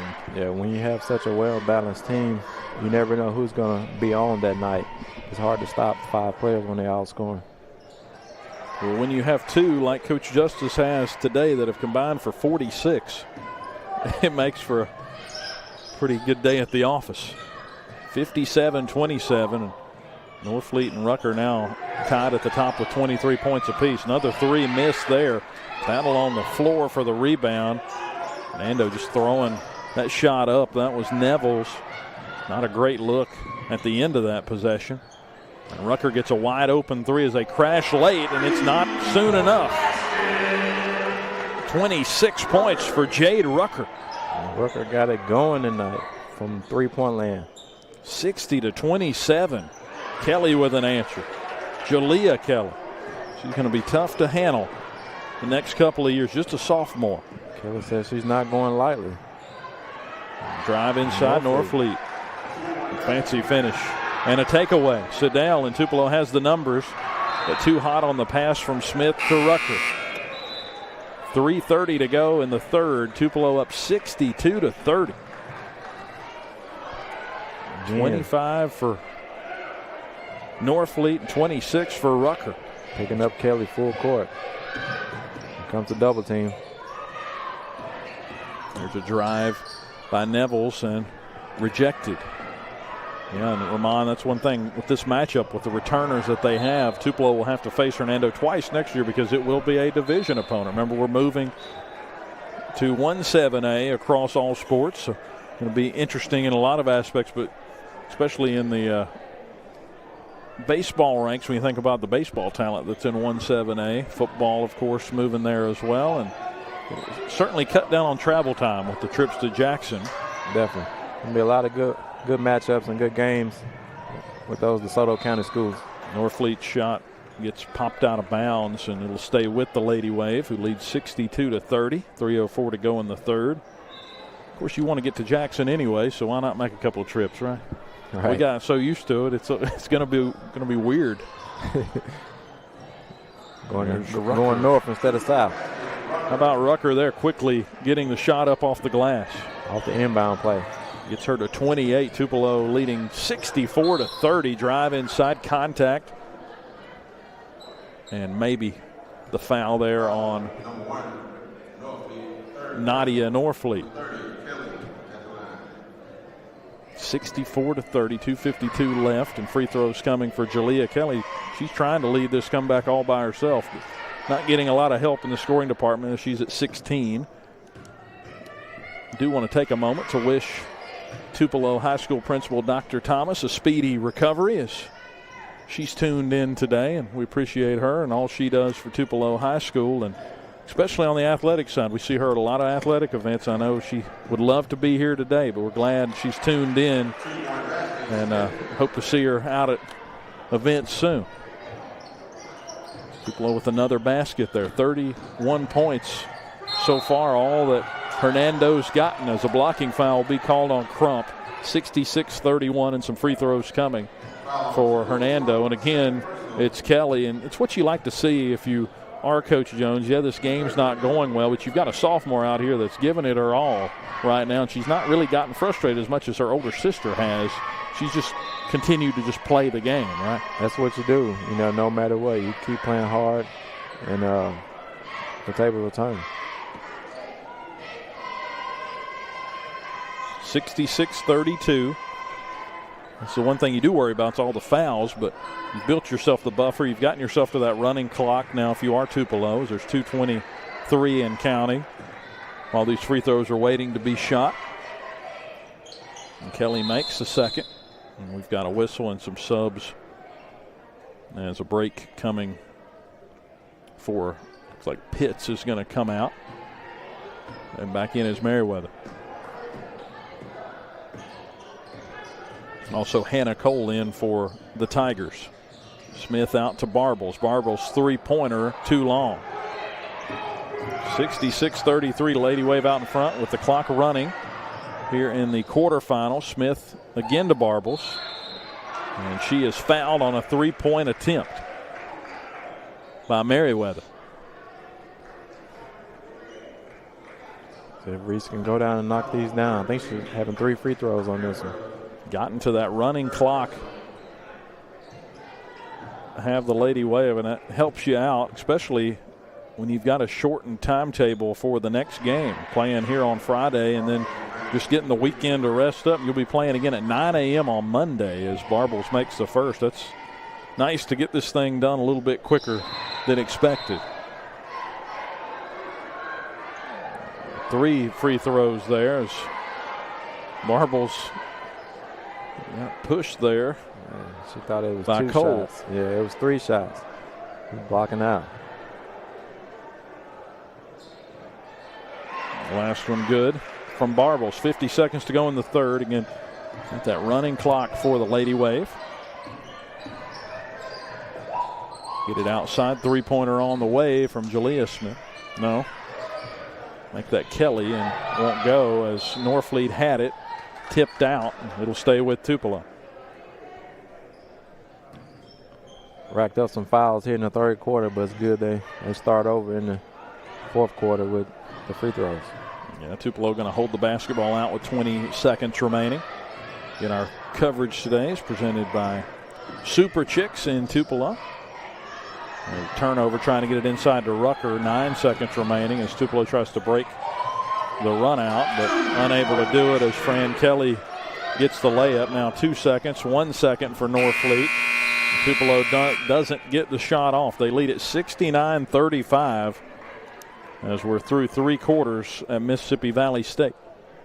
But an opportunity here to punch their ticket. They're a quarter away from doing it to get to the Big House for the 3rd consecutive year. And I want to remind our viewers that right after this one concludes, we'll have boys varsity hoops. Tupelo boys taking on Germantown. And Ramon, that's going to be a fun matchup, mainly because of the familiarity. As much as these two teams didn't know about each other coming in, Germantown and Tupelo know everything about each other. And it's going to be that matchup with Funchess mainly on the inside, with the guards that they have that Tupelo is going to have to stop. Absolutely. So we played them, twice this year already? Yeah, 0-2 against the Mavericks this season, and had to play on back-to-back days due to some rescheduling issues with the snow that came through around the time that division play started. But it's been all Tupelo here through 3, 69-35. Yes, we're glad to have you with us on this Friday at Mississippi Valley State University. Cool venue here for the Lady Wave to get their chase for a state championship off and running. And a takeaway right out of the inbound from Smith. That's about as easy as it gets for Destiny Trice. And now you're getting some experience for some players that you're going to be seeing next year, you would think, down the line with this domination that the Lady Wave have put on here today. It's really been a clinic for Tupelo, and for Hernando, they've not really had that moment where they've been able to settle into this basketball game. Absolutely. So from the first quarter, Coach Justice came out with a game plan, putting ball pressure on Kelly, able to get up and down the court, and able to build this lead. Get the foul on Destiny Trice. It's her first. And we've got that running clock, so pretty much elementary from here as the Lady Wave have taken care of business. In this quarterfinal matchup, that 3 well offline. Rucker trying to get the rebound, and loose ball on the floor. And if there's one thing you don't want to see is a bunch of bodies piling on to Jade Rucker, right? 28 points tonight or today, and you just don't want to see some of your players risk that, but they're not just going to cut it off here in the fourth because of what's on the scoreboard. 71-35. They end up getting the whistle on Sanaya Merriweather. It's her third. Lady Wave up 71-35.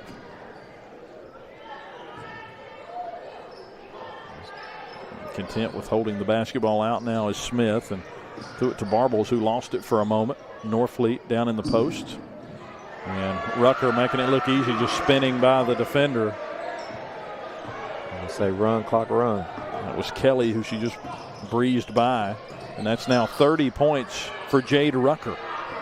Tupelo trying to lead the break, but Norfleet's pass behind Trice, who will now step back and try a 3 and knock it home. Why not? 5 points for Trice off the bench for the Lady Wave. Jalea Kelly's 3 saved by Trice, and Tupelo will run it back down the floor. Hernando not back. Tupelo certainly is, and get a whistle underneath. Norfleet traveled. That was the only thing that was going to stop a point there, because there was only one defender and 3 for the Lady Wave down underneath the basket. 76-35, 5 minutes and 25 seconds until this one's official. Tupelo led 26-13 at the end of the first, 40-22 at halftime, and 69-35 at the end of the third. It's been a 6-0 run, make it a 7-0 run to start this second half, or this fourth period, I should say.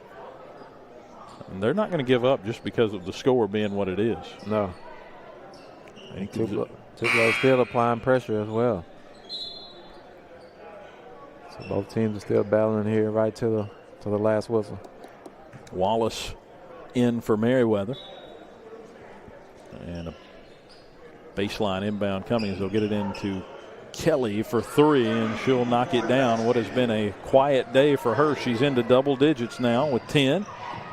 After found her on the inbound. Norfleet from the free throw line. No. Trice did a great job tipping that down in the post and getting another possession for the Lady Wave. It's just little stuff like that.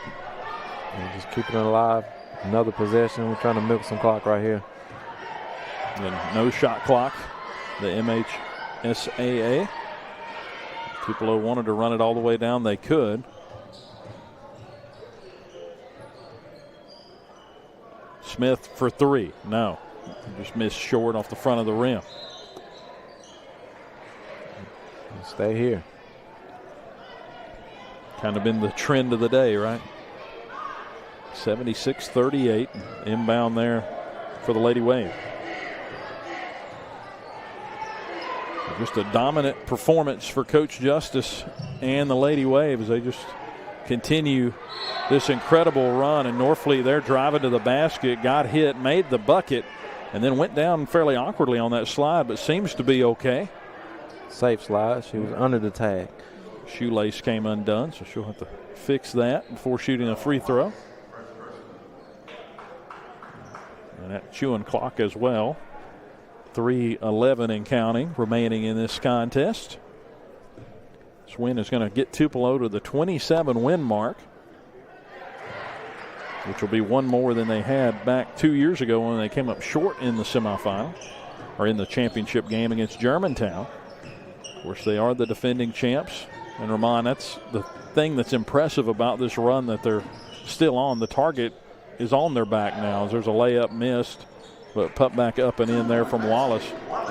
It's different whenever you're getting everybody's good stuff every single night, but they just continue to come out. They're a machine. Absolutely. Right now. You know, you try to build on each game and try to get better and better. Each game of the season you try to build. And right here at the end, you want to try to go on the run, put a string of games together, try to bring home the gold ball. 79-40. Barble's three-pointer from the corner. That's no good. Smith with the board. And I hate to say a team has given up, but Hernando in this fourth quarter has not gotten back, not boxed out, done a whole lot. And of course, the score has led to that, 81-40, and Coach Justice will empty the bench and bring in some reserve players here. And there's not a better feeling than being in the quarterfinal round and being able to do this with 2 minutes left. You could have done it a long time ago, but obviously wanted to get them out, have them on the floor a little bit longer to get some stuff done. But just a good feeling here heading into about as good a vibe as you can have for a team getting ready to head to Jackson for the third straight year. Absolutely. So the starters hadn't had a whole lot of time to play together throughout this whole season. So any little time that you can get together, try to get that chemistry, that on-court chemistry to build into those, semifinals and finals game, try to take advantage of that. So 2:08 left. Tupelo on top 81-40, and a whole new group out there for the Lady Wave. Taylor Pratt, Sahaya Reagan. Garth is back in. It's like Kinsley Sparrow. There's a drive after a battle for the ball down on the floor, and it looks like Kelly a little slow to get up. Jalea Kelly there. Slow to get up, but up and seems to be fine.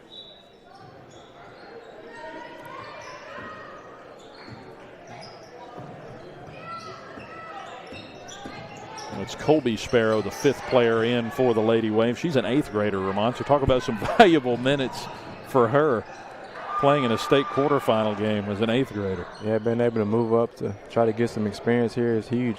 Building our program for the future. Shot up by Reagan, won't go. Ball got tipped. They were trying to pass full court. Pratt will try a jumper just inside the line there for two. And a whistle and a foul. That'll be Kelly hit with the foul. Under a minute as the clock continues to roll. Got to give a shout out. We have an avid Golden Wave. He bleeds blue and gold. Brenton Hadley tuned in today, and Brenton we miss you. It's not quite the same. He was on the coaching staff last year for that championship run. And we appreciate him checking in on us. And we know he's dialed in today and amped up for this Lady Wave victory. They're 30 seconds and change away from going back to the big house. Absolutely. Coach Halley was there this morning to see the Wave off. So we definitely appreciate his support and everything he's done for this program. 20 seconds remaining. 3 on the way.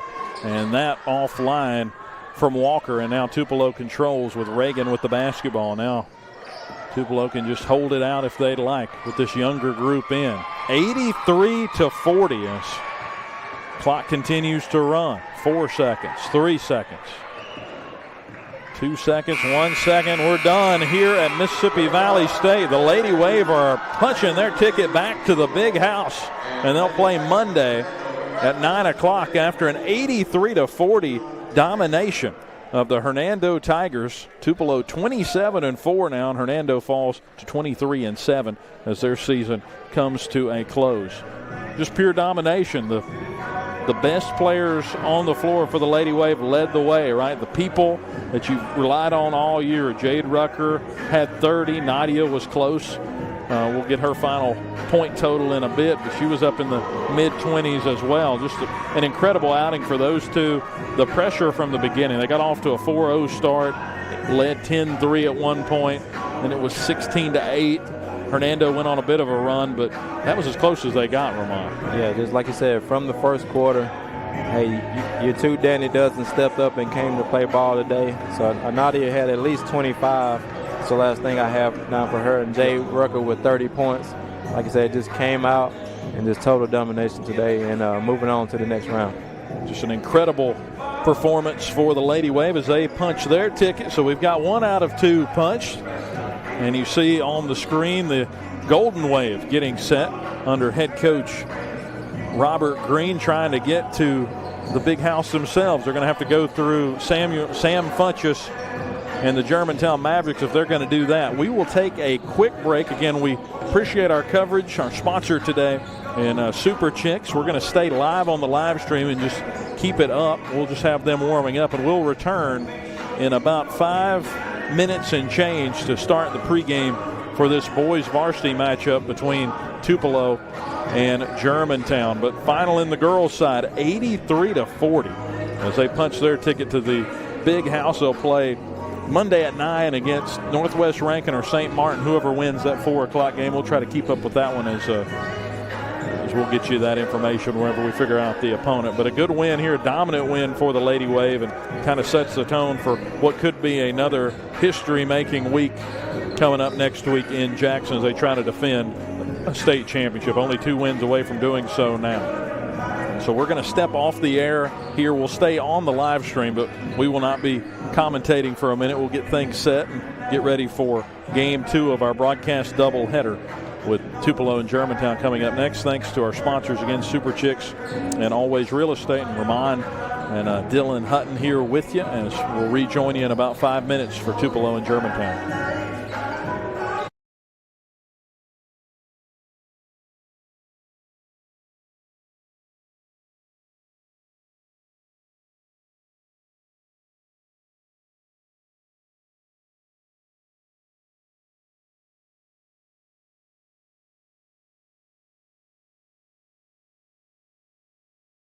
There's so many rewards in life. You coming into our home was one of the greatest rewards we could have ever had. You know, it took 20 years, and I got my 3rd child, who was 17 at the time.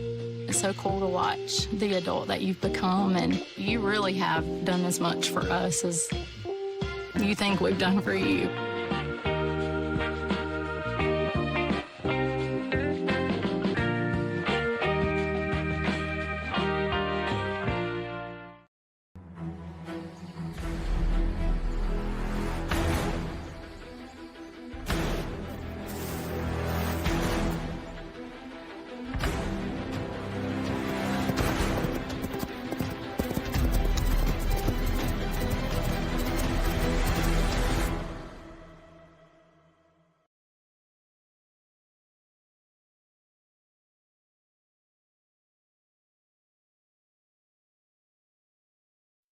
There are 16 million children struggling with hunger in America. That's 1 in 5 daughters, sons, neighbors, and classmates who don't know where their next meal is coming from. Yet billions of pounds of good food go to waste every year. It's time we do something about it. Feeding America is a nationwide network of food banks that helps provide meals to millions of kids and families in need. Visit feedingamerica.org to help them feed even more. Together, we can solve hunger. Together, we're feeding America. When it comes to making plans, you are the best. Remember the best planned 90 minutes of your life? Or that surprise party for your parents' golden anniversary? You get the golden planning. The same way you plan each detail for those moments, start planning to protect you and your loved ones from a natural disaster. Sign up for local weather and emergency alerts. Prepare an emergency kit and make a family communications plan. Protecting your family is the best plan you can make. I don't think that many kids in my son's school even do it. He makes fun of his friend who vapes. He would never try it. She's into soccer. She's on the honor roll. She's just not the type. No way. No way. No way. No way, my kid would never vape. Get your head out of the cloud. Today, nearly 8,000 kids will start vaping. Maybe even yours. Learn about the dangers at talkaboutvaping.org. After an exciting 2024 season that culminated in a state championship, it's now time to move forward to 2025 and get set for the 2025 schedule release, Coach. I'm really excited to turn this over to the Parkway Pandas down the street. Let's have fun with this reveal.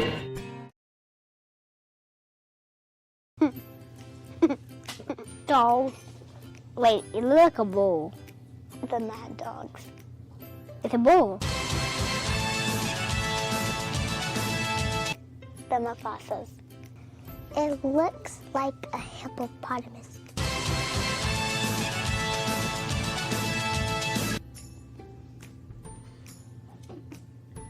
The hedgehogs.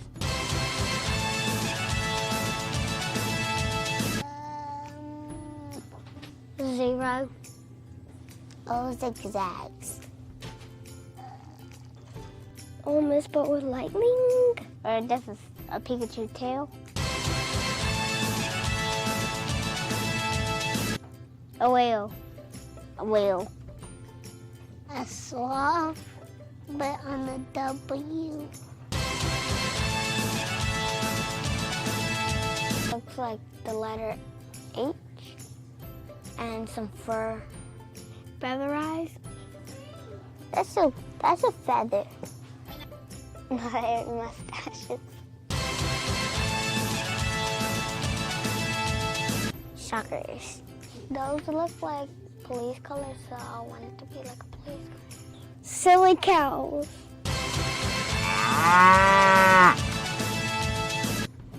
That looks familiar. Is that Missouri? The kittens.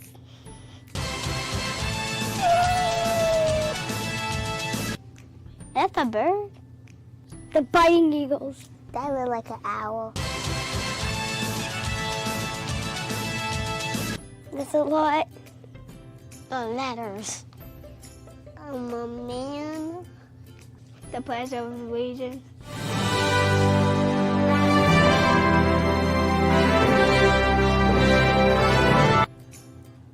I don't know that one. Like a butterfly, crocodiles. Is it Dollar General? The Dollar Generals?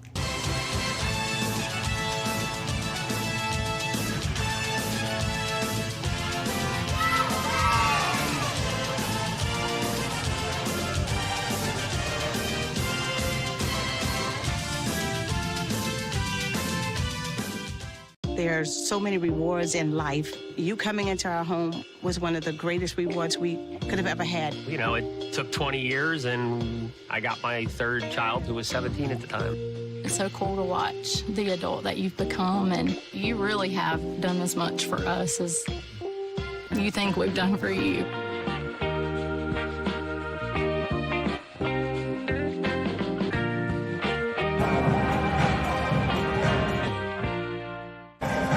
Welcome into the Golden Wave Sports Network. Dylan Hutton alongside head coach Robert Green as his Tupelo Golden Wave gets set to take on Germany quarterfinals. Coach Green, you gotten here 17-10 overall in a very tough division, and of course you're running into a division opponent in Germantown. Yeah, we have to see them for a third time, and then, at this point of the season, you're in the state playoffs, so I don't look at it as a you got to play them. I look at it as a you get to play them. So the best thing about it is a familiar opponent. This will be our 6th time playing them in the last 2 years, so very familiar with each other. Probably not a whole lot of surprises. So, again, we get to play them at this time of the year. I know we beat this drum a lot, but tempo is certainly at the helm of this basketball game. You've got they're content scoring, as we've seen in the earlier games against you all. They'll get up into the upper 40s. That's about where they cap out. As long as they can hold their opponents below that number, they're so good holding the tempo and defending in the paint. And then on the other side, you want to push the tempo and get the score up into the 70s. It makes it for a cool dynamic. Yeah, it's definitely. This will be a game of styles to see which team can go ahead and put their influence on the game first, and which one will be able to hold it for all 32 minutes. It's going to be a game of runs, and we're going to have to definitely make sure we protect the ball and get the attempts that we need, the shot attempts that we need to know, or to force them to compete and play our style instead of us just playing the way they want to play. You feel like a lot of what they do is based on makes on their end to try to slow you down on the other side, especially with what they have in the middle. We've dealt with him for a couple of years now, and Sam Funchess, as much as people talk about him at 7 feet tall, it's the guards, Mason and Michael Williams, that have been the scoring threats for Germantown. Right. Well, Sam gets his touches. They like to start inside out, so they'll let him get going first, and then once you suck the defense in, they pass it back out to the guards, and they are so good at playing off each other. I mean, they're brothers. They've been with each other their whole life, so they know each other. They know the body language. They know how to move off each other and play off each other, and they know the unspoken basketball words to how to get their shots off and get each other going. But then they other guys, the role players, they come in and they do their job also. Not a lot of forced shots, not a lot of bad passes, but they know the other guys like to defend and make sure that they keep our better guys from scoring and from getting in their rhythm to let those 3 guys do their thing. Again, continuing here with Coach Green pregame before Tupelo versus Germantown. And let's talk about our group this season. A solid regular season. I guess the 4 seed coming out of the tournament, right, and was able to jump through, beating the 1-7A opponent there in the last round. That was Horn Lake, and got up in the 70s there after a couple games of low scoring, like you said, ball possession type teams that we have in this division. It's been tough to get up to those numbers, and a lot of it is getting the shot attempts. But Horn Lake wanted to run, and we got going with them a bit. Horn Lake was definitely different. It was a different experience. The last 7 games we had played prior to playing Horn Lake, it was all about, like you're saying, offensive control and ball control. Keep the defense on the defensive end of the court as long as you can, and just control the ball, control tempo. Horn Lake showed us that we can play an up-tempo game, playing against them. So we're going to see if that we can still hold true to that and just try to get the tempo going a little faster this time. All right, so on your side, who can we expect to make an impact in this game? Who's your key player? All of them, actually, whether it's offensively or defensively. We know we're going to need to attack the boards. That's going to lead us with Duffy. Demetrius Duffy, we need him to help us clean up everything in the paint. We want to try to get Marcus Benford going. He's just got released, so he's eligible now. He had to sit out a few games due to the transfer rule, and especially our guards. Our guards are going to have to probably work the most because they're going to have to defend Germantown best players, which is the Williams brothers. So our guards are definitely going to have to be on high alert because they got to defend and provide offense for us also. We do all that, we'll get a win, right? We do all that, we're going to get a win. We appreciate you for stopping by. Good luck today, and meet you in the big house in Jackson. That's a deal. Let's make that date. Pre-game coverage continues next on the Golden Wave Sports Network. Inside the Harrison HPER complex on the campus of Mississippi Valley State University, it's the 2025 7A state quarterfinals, where number 4 seed Golden Wave are set to meet the 2-seeded Germantown Mavericks in an all 2-7A matchup. with a trip to the big house on the line in Jackson. Welcome into the countdown to tip-off. We're ready for tip-off. Dylan Hutton with Remind Gary on the Golden Wave Sports Network, presented by Super Chicks. Glad to have them on as a sponsor for today's coverage. And Remind, this is a matchup. We've seen it twice already in the regular season. Germantown victorious by 10 the first time back on January 27th, 65-55. Then by 17, 48-31 in Tupelo the next day on January 28th. What will be some keys today for the Golden Wave if they're going to get this upset win? Yeah, the obvious is the battle of the big men, Funchess and Duffy inside, but I think it's going to come down to the guard play. Can Trey Terrell get it going? Can Jeremiah hit some threes today? Can we get out in transition before Germantown gets their defense set up? Because we know it's hard to score over 6'10" big Funchess on the inside. Just underway with tip controlled by Germantown. Funchess has the basketball, bodied by Duffy. He'll spin in a shot up and good, and it's 2-0 Germantown as they wear the home black uniforms with gold and maroon trim. Tupelo will start with Jamarion Jones, Jordan Judd, Demetrius Duffy, Jeremiah McGlon, and Trey Terrell as Tupelo's in the all-white uniforms. Wave across the front in a blue font. Three-pointer by Judd won't go. Duffy gets the board down underneath.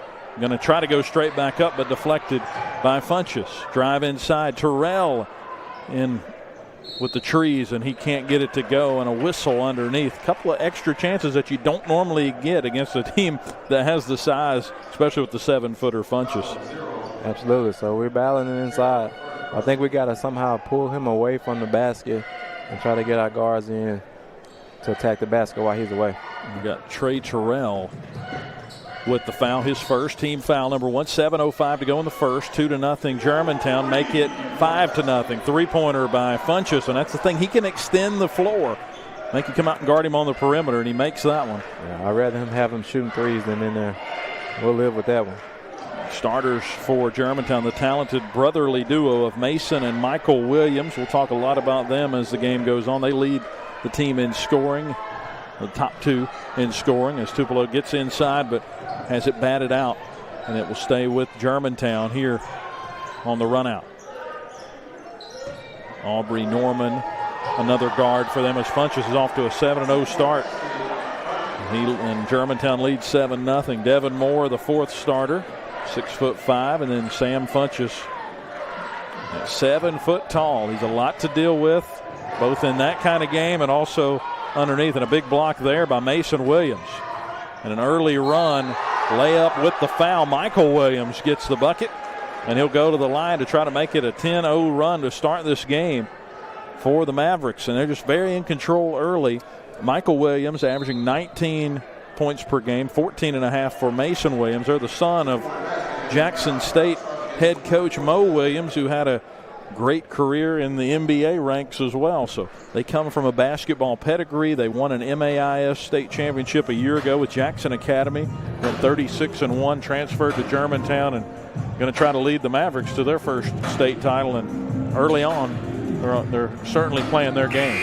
Absolutely. So Germantown's out 9-0 from the first 2 minutes here in the game.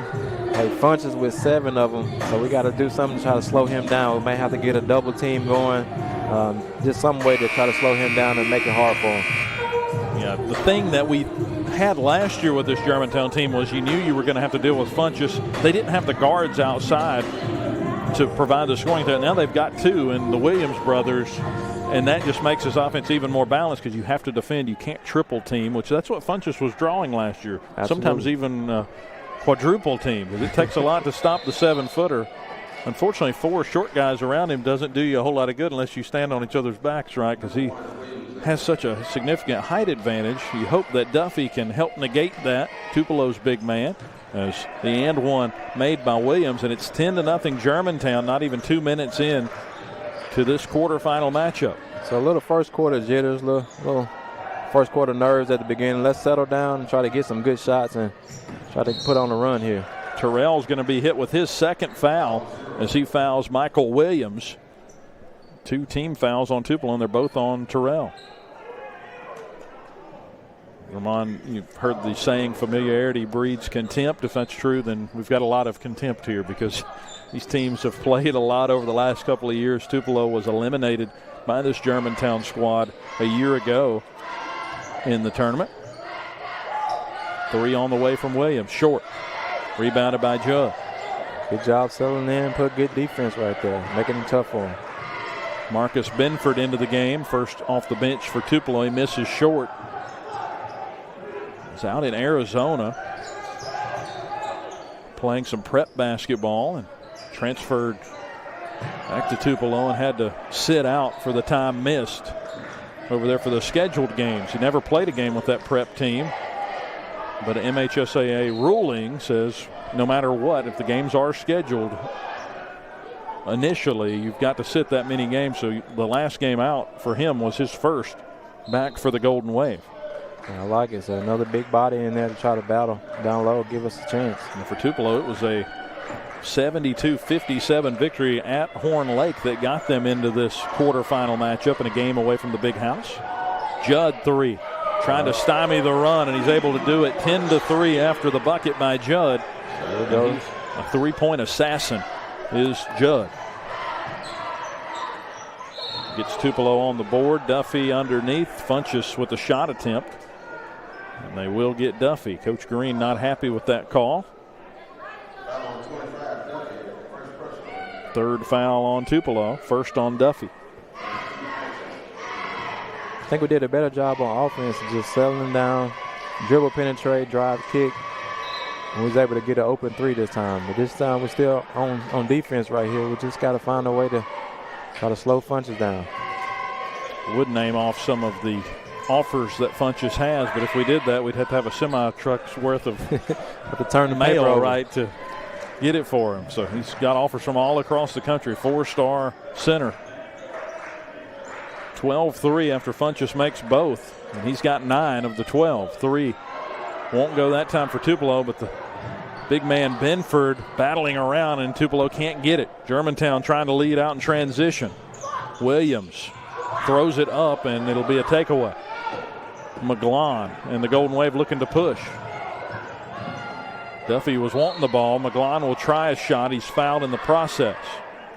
I just feel like Tupelo needs a way to get this pace picked up a bit. Coach Green feels like if they can get out in transition and wear down Funchess a little bit. I will say, though, he's in a lot better shape than we saw him a couple of years ago as he's grown and matured as a player. Absolutely. He's just, finds a way to keep getting better. And condition is one of those things you have to be to get to the next level. McGlon makes first free throw attempt for him. Make it 12-4. Second one goes in, and it's 12-5. So 2 for 2 that trip for the Golden Wave. McGlon averaging 9.1 points per game. Judd's 3, the only make from the floor so far for Tupelo. McGlon is one that can get it going from 3. So 3-pointer from the top of the key by Moore won't go. And a loose ball not tracked out of bounds, and last touch by Tupelo. It'll stay down here with the Mavericks. One thing you don't want to see early on, and we have seen so far, is Funchess scoring. The 9 points gets the big man going a bit, and still haven't got these guards activated. Steal for the Golden Wave. Jones leading the break. Never really had possession of the ball until he got underneath the basket. By that point, was in no position to put up a shot. McGlon has it, turns around back to Benford. Benford quick bounce down low to Duffy. Duffy right hand, and that's what Demetrius Duffy can do for you. 2 points for the big man. Good job of getting into the body of Funchess right there and making it hard for him to block the shot. How important is it for Duffy to be on the floor? His plus-minus, +7 and 7.7 points for Tupelo when he's out there. The highest plus-minus of anybody on this team, and a whistle away from the basketball, and they're going to get Funchess with an offensive foul there trying to set a screen. 12-7. Tupelo clawing back into this thing after trailing 9-0 to begin.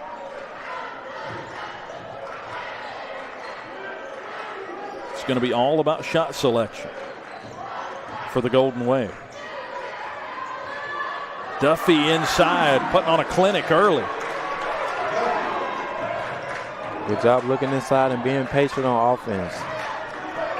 Getting the shot that you want. 2:45 to go in the first. 12-9, and aggressive there by McGlon, jumping in front of the cutter off that screen, and Michael Williams is fouled. That'll send him to the line. That's already 5 fouls on Tupelo, and we've got 2 minutes and 44 seconds to go in this first quarter. Made a great job getting back into range here early and getting some momentum back. But you worry about the fouls piling up already. Williams makes the first and the second. A good job of getting it back. Just like you said, taking your time, just getting back into the game. Just trying not to. We got to limit our fouls. Great drive and finish there for senior guard Jamarion Jones. 9.6 points per game for him. The leader in points per game, Demetrius Duffy, with 15, out of bounds, tipped, last touch, they said, by Tupelo. Coach Green pointing the other way, trying to advocate for his Golden Wave. Wave right back in and just down 3 points. Let's play defense without fouling. 14-11. Germantown out in front, 2:20 to go in the first. Drive all the way by Devin Moore. Just physicaled his way down into the low post. Just nice, strong move right there. Able to finish it. What a find underneath for Duffy, but good defense there, collecting themselves. Ball loose on the floor. Duffy tried to get it back out. We've got a whistle and a foul underneath. It may go against Funchess. If so, that's a big one. That's a loose ball type foul. He's on 23. They got 23. Michael Johnson with that foul. 16-11. Tupelo trailing. Again, our broadcast coverage presented by Super Chicks. Chicken and custard in Tupelo. Tupelo trying to slow things down a bit. Get set up into some offense. Judd has it out near the logo here at Mississippi Valley State. Very nice complex out here in the Delta. Like Germantown went to the zone to try to slow it down here. Germantown does not get in a hurry. They rather have a low-scoring game. Yeah, they've held Tupelo to match their season low, 31 points earlier this year. Starkville, the other team, to hold Tupelo to that number. Make that Madison Central the other team that held them to 31. Yeah, they're content winning this game 45-31 if need be. They can beat you in so many ways. As we'll have free throws coming. The foul there will go against McGlon, his first. It's one thing that you're worried about right now. You like the answer that Tupelo's had, but I'm sure Coach Green is concerned with the foul situation. Yeah, definitely piling up here in the first quarter. If we can get out in transition and get some easy buckets, that definitely will help. Again, got to play defense without fouling. Easier said than done, though. Especially against the athleticism that this Germantown group has, and a miss there from Devin Moore. We'll see how Tupelo attacks. Germantown 2-2-1 half-court press. Got to try to get the ball in the middle there. And you have Funchess on the back end, too. And so find Duffy underneath with the left hand. Great finish to go on the other side. Passing crisp on that possession. Germantown early on mixing up the defenses, and Tupelo there had an answer for that 2-2-1. 16-13, Tupelo trailing by 3 here in the state quarterfinals. Germantown team, it's 26-5 on the year. Tupelo 17-10. Funchess with the left hand.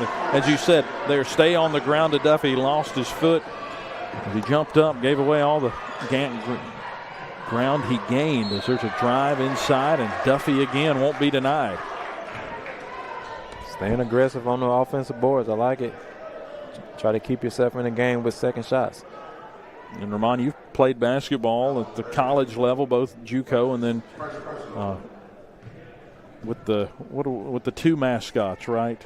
Delta State. Delta State. Which one do you lean for Delta State? Are you a Fighting Okra or? Oh, the Statesman Fighting Okra, man. Yeah, it's cool. One of the best in the country. Whenever you're playing somebody at your own position, so today let's put yourself in Duffy's shoes. He's taking on Funchess, who gets all the attention. What does that do to you going into a matchup like this? It just motivates you to play even better. Like you said, he has a list of colleges that are here to see him play. And for me, that will get me fired up. You came to see Funchess, but now you're here to see Duffy now. 18-14 with 20 seconds to go in this first quarter. An entertaining first here at Mississippi Valley State University.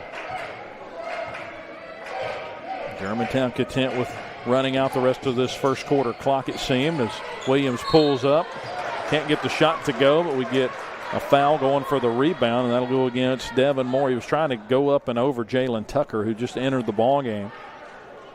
And that was the 5th foul, so that'll mean free throw. That's a bad foul late after a miss. Got caught with the push in the back and going to put Duffy on the line, try to give him 2 more points, get him going. So Demetrius Duffy. 7 points already, make it 8 for the big man. And he has the capability, much like Funchess, to just take over a basketball game. Yeah, I think he's had a 40-point game earlier this year, so he definitely can get it going. It's against DeSoto Central. He missed the second free throw and a lead out, but no bucket on the other end. Mason Williams got there, got the look he wanted, just couldn't get it to roll in. 18-15, Tupelo trailing Germantown through a quarter, but an entertaining quarter at that. We'll be right back. Again, our coverage today presented by Super Chicks. This is Tupelo basketball on the Golden Wave Sports Network. There's so many rewards in life. You coming into our home was one of the greatest rewards we could have ever had. You know, it took 20 years, and I got my 3rd child, who was 17 at the time. It's so cool to watch the adult that you've become, and you really have done as much for us as you think we've done for you.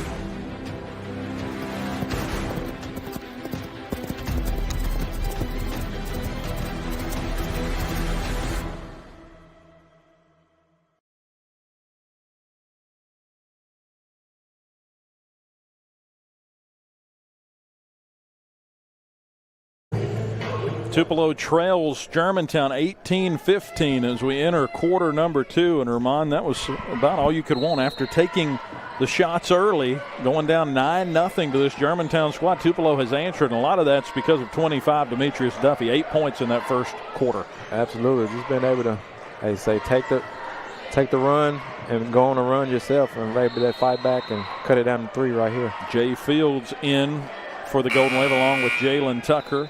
Jamarion Jones is going to step aside. Darrell Stanfield in. Jordan Judd out. Trey Terrell out there now with Tucker, Duffy, and Jay Fields. Tupelo girls victorious earlier today, 83-40. We've had our broadcast doubleheader presented by Super Chicks, locations in Tupelo and in Flowood. Glad to have them sponsoring our basketball coverage today, and dribbled straight out of bounds there by Mason Williams. Good job forcing the turnover. Let's come down and see if we can get it inside to the big fella. Seeing Jay Fields in here, great ball handling junior guard for Coach Green's group. Fun player to watch as well as Tucker controls. Now back across to Stanfield, the sophomore forward, getting some minutes early in this quarterfinal matchup. 7 minutes on the clock. Feels like Germantown's done a great job here just slamming the brakes on this game. They want to slow it down. Tupelo trying to get the right shots. Will get a travel. They got a good look there for Duffy. Unfortunately, Terrell walked to get it. Jones is in. Fields is back out for the Golden Wave. And Coach Green made it a point when I talked to him yesterday. Tupelo's averaging around 60 points per game whenever they're getting what they want, right? Whenever they're playing at their tempo, but only 35 points per game in a slower pace 2-7A. A lot of the teams in 2-7A want to play this snail's pace much like Germantown does. Ball tipped by Duffy and stolen away by Terrell. So got to really take advantage of every possession, especially if you're not going to have as many. Because if you're only going to get, like he said, 35 shot attempts, you're probably going to miss at least 15. Right. So you're going to have to find points somehow, some way. Yeah, so like you said, you got to come up with some steals, try to get the ball off the rim, get out in transition. They did that there. Germantown was able to break the run out, though, and will be able to set up and slow down Tupelo on this inbound. Maybe try to get some offensive rebounds, some way to get some extra shot attempts up. Stanfield has it, now dribbles it back across to the top. Waiting on Terrell, who will pass it off to 6:09 to go until halftime. They'll go up and over to Tucker, who never had that basketball, but it fell in. Tipped off his hands and in. The tip, just the way he drew it up on the playboard. It's a 1-point game. Germantown in front, 18-17.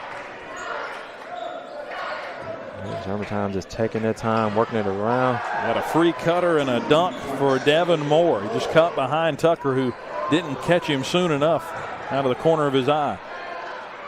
3 by Terrell, and some contact after the 3. But an early shot there for the Golden Wave, and a run out coming. Williams underneath, and a deflection off the glass, but Germantown controls, getting physical, and they're going to let them play through it. Good block by Tuck. Terrell to the rim, missing, and there to clean it up is Duffy. Terrell slow after going down hard along the baseline for that layup. And he has yet to rejoin, as Jones and Tucker are going to help him up. Just went down hard. He was trying to protect against that block from Funchess with the right hand, trying to go up and over him. Yeah, just kind of came down, landed kind of awkwardly. I don't know if it was his hip or. He'll get checked out by Chase Wilkerson, North Mississippi Medical Center's sports shout out trainer Chase there for them. He keeps all of our student athletes ready to go.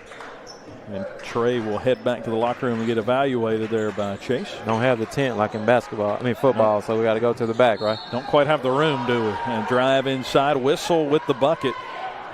And Michael Williams will get an extra shot at it. Go for the three-point play. Get Jalen Tucker with the foul. Foul apiece for each squad in the second quarter. And be sure to stay tuned at halftime. We're going to have TPSD Marketing and Communications Director Greg Ellis to come on and talk a bit about the new in-house broadcasting plan that was announced earlier this week. Drive inside. And a travel. So a couple travels for Tupelo in this quarter.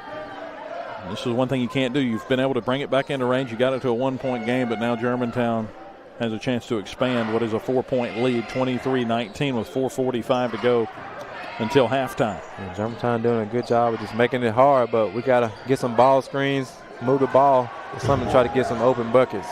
Pull up there by Devin Moore. He's got 6. Speaking of buckets, he's right on top of our head. Oh, nice pass. Look at that. Tucker putting it in with authority. And that'll get this place going a bit for the Gold and Blue. And a good contingent has traveled, as we said, for the girls' game as well, has hung around. That's what we want to do, just stay close, give ourselves a chance.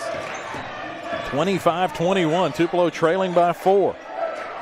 Right in the game. Three-pointer on the way from Williams. Blocked by Duffy. Duffy just affecting even out on the perimeter. Jones spinning and lost the basketball. Lobbed up near half court, nearly a free ball. And Tupelo with a lot of contact there by Judd. Layup ends up being put in by Williams. And the putback.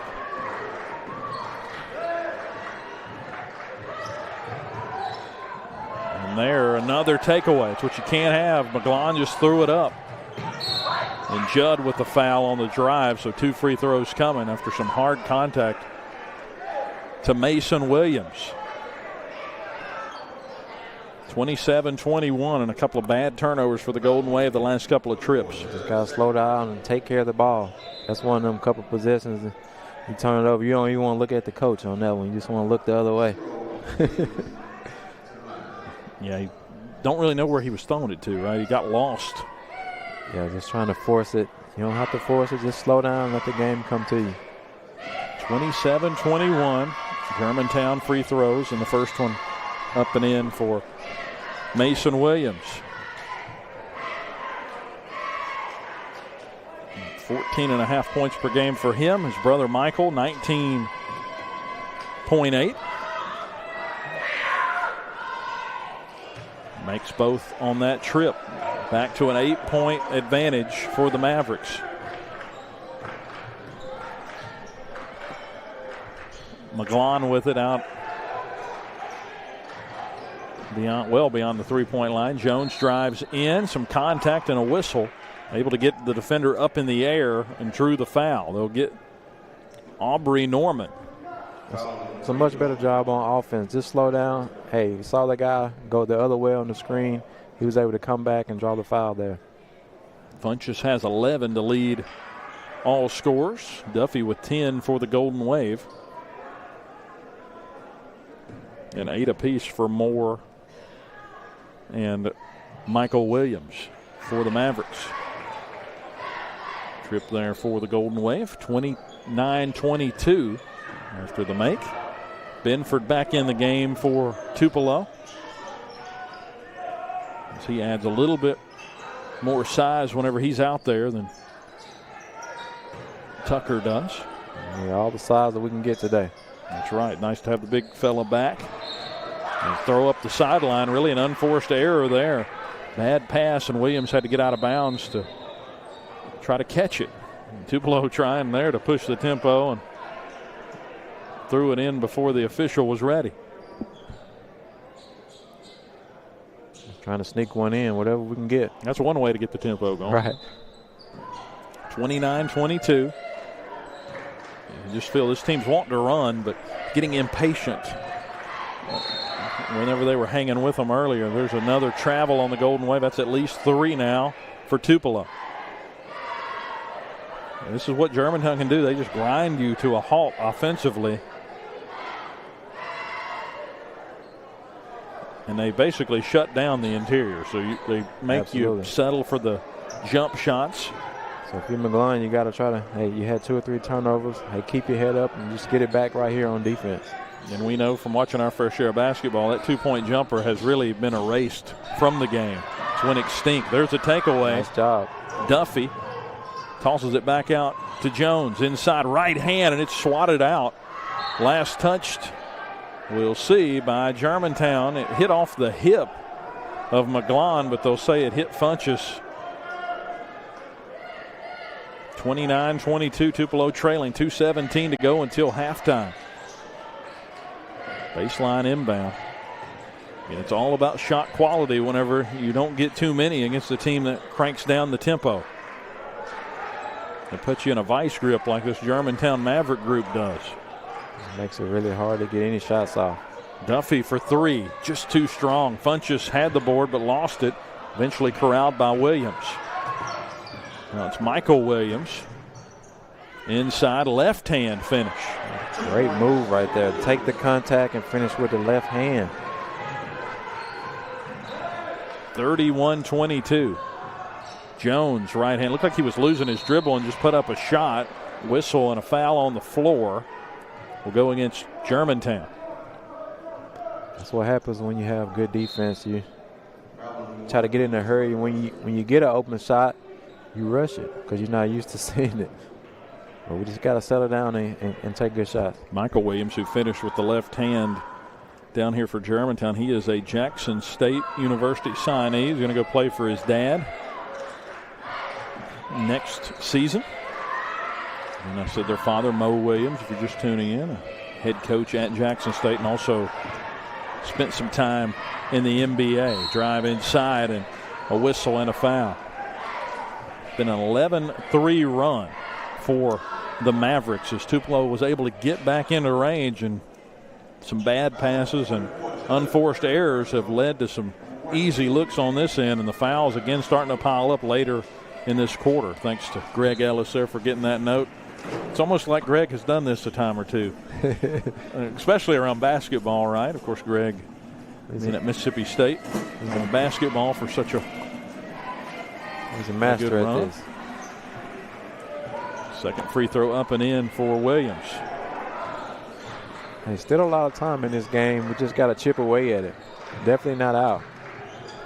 And another drive there, loose ball. Duffy somehow came away with it, and we got a grab underneath and a foul on the shot. That will be the second on Baldwin. And it was not the fifth foul. It was on the floor, so it'll be a baseline inbound coming for Tupelo, and they'll push it in to McGlon. And Terrell, good to see him back out on the floor after going down after a drive earlier. Duffy, there you go. Get him back going for two. Good job that time. Hey, just taking your time, move the ball, swing it from side to side, knock down the open jumper. Duffy has a dozen for Tupelo. And it seems that Germantown is content with just holding the basketball out here with 40 seconds to go until halftime. They get a whistle and a turnover here offensively, a foul on Cavante Baldwin away from the basketball. He and Darrell Stanfield, who just entered, bumped. And that's going to yield some free throws here for Tupelo. Should be free throws. That's the fifth foul.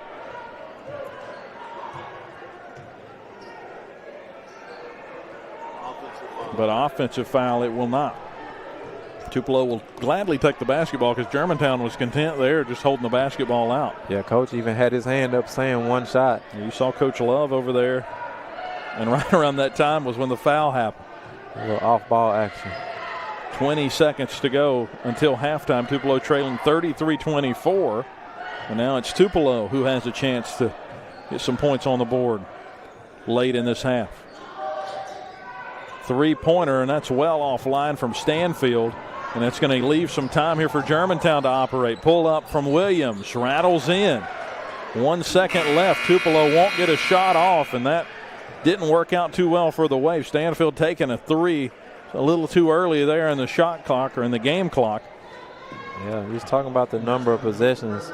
You know, you got to cherish each one of those. I mean, like you said, I think we kind of went too early. Still had 8 seconds on the clock. They was able to come down and put another bucket in right before halftime. Gives them some momentum heading into the break. 35-24, Tupelo trailing Germantown here on the Golden Wave Sports Network. And glad to have you tuned in and happy to have Super Chicks on as our sponsor. Again, Super Chicks locations in Tupelo and in Flowood sponsoring today's broadcast doubleheader. We'll be back. We'll talk a bit about the girls' victory earlier today and get you ready for the week ahead. We'll also have Greg Ellis, TPSD Marketing and Communications Director, on to chat about our in-house broadcasting plans for football season and hopefully beyond. We will take a break. Tupelo trailing 35-24 here in the quarterfinals of the boys varsity 7A state tournament.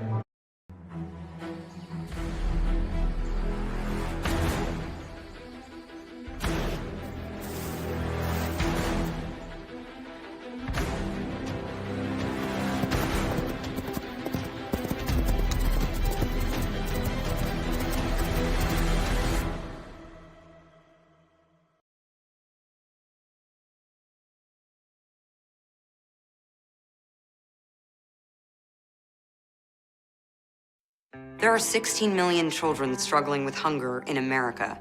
That's 1 in 5 daughters, sons, neighbors, and classmates who don't know where their next meal is coming from. Yet billions of pounds of good food go to waste every year. It's time we do something about it. Feeding America is a nationwide network of food banks that helps provide meals to millions of kids and families in need. Visit feedingamerica.org to help them feed even more.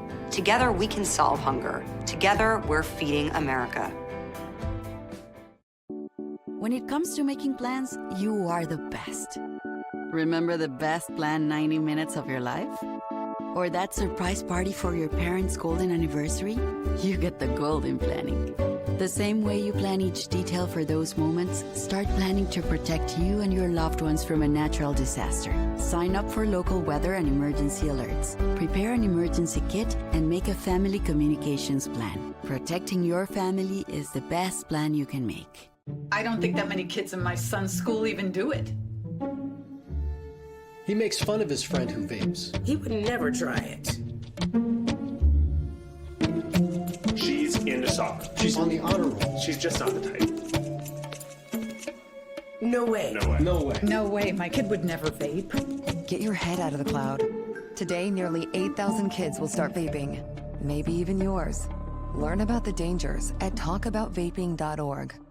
There's so many rewards in life. You coming into our home was one of the greatest rewards we could have ever had. You know, it took 20 years, and I got my third child, who was 17 at the time.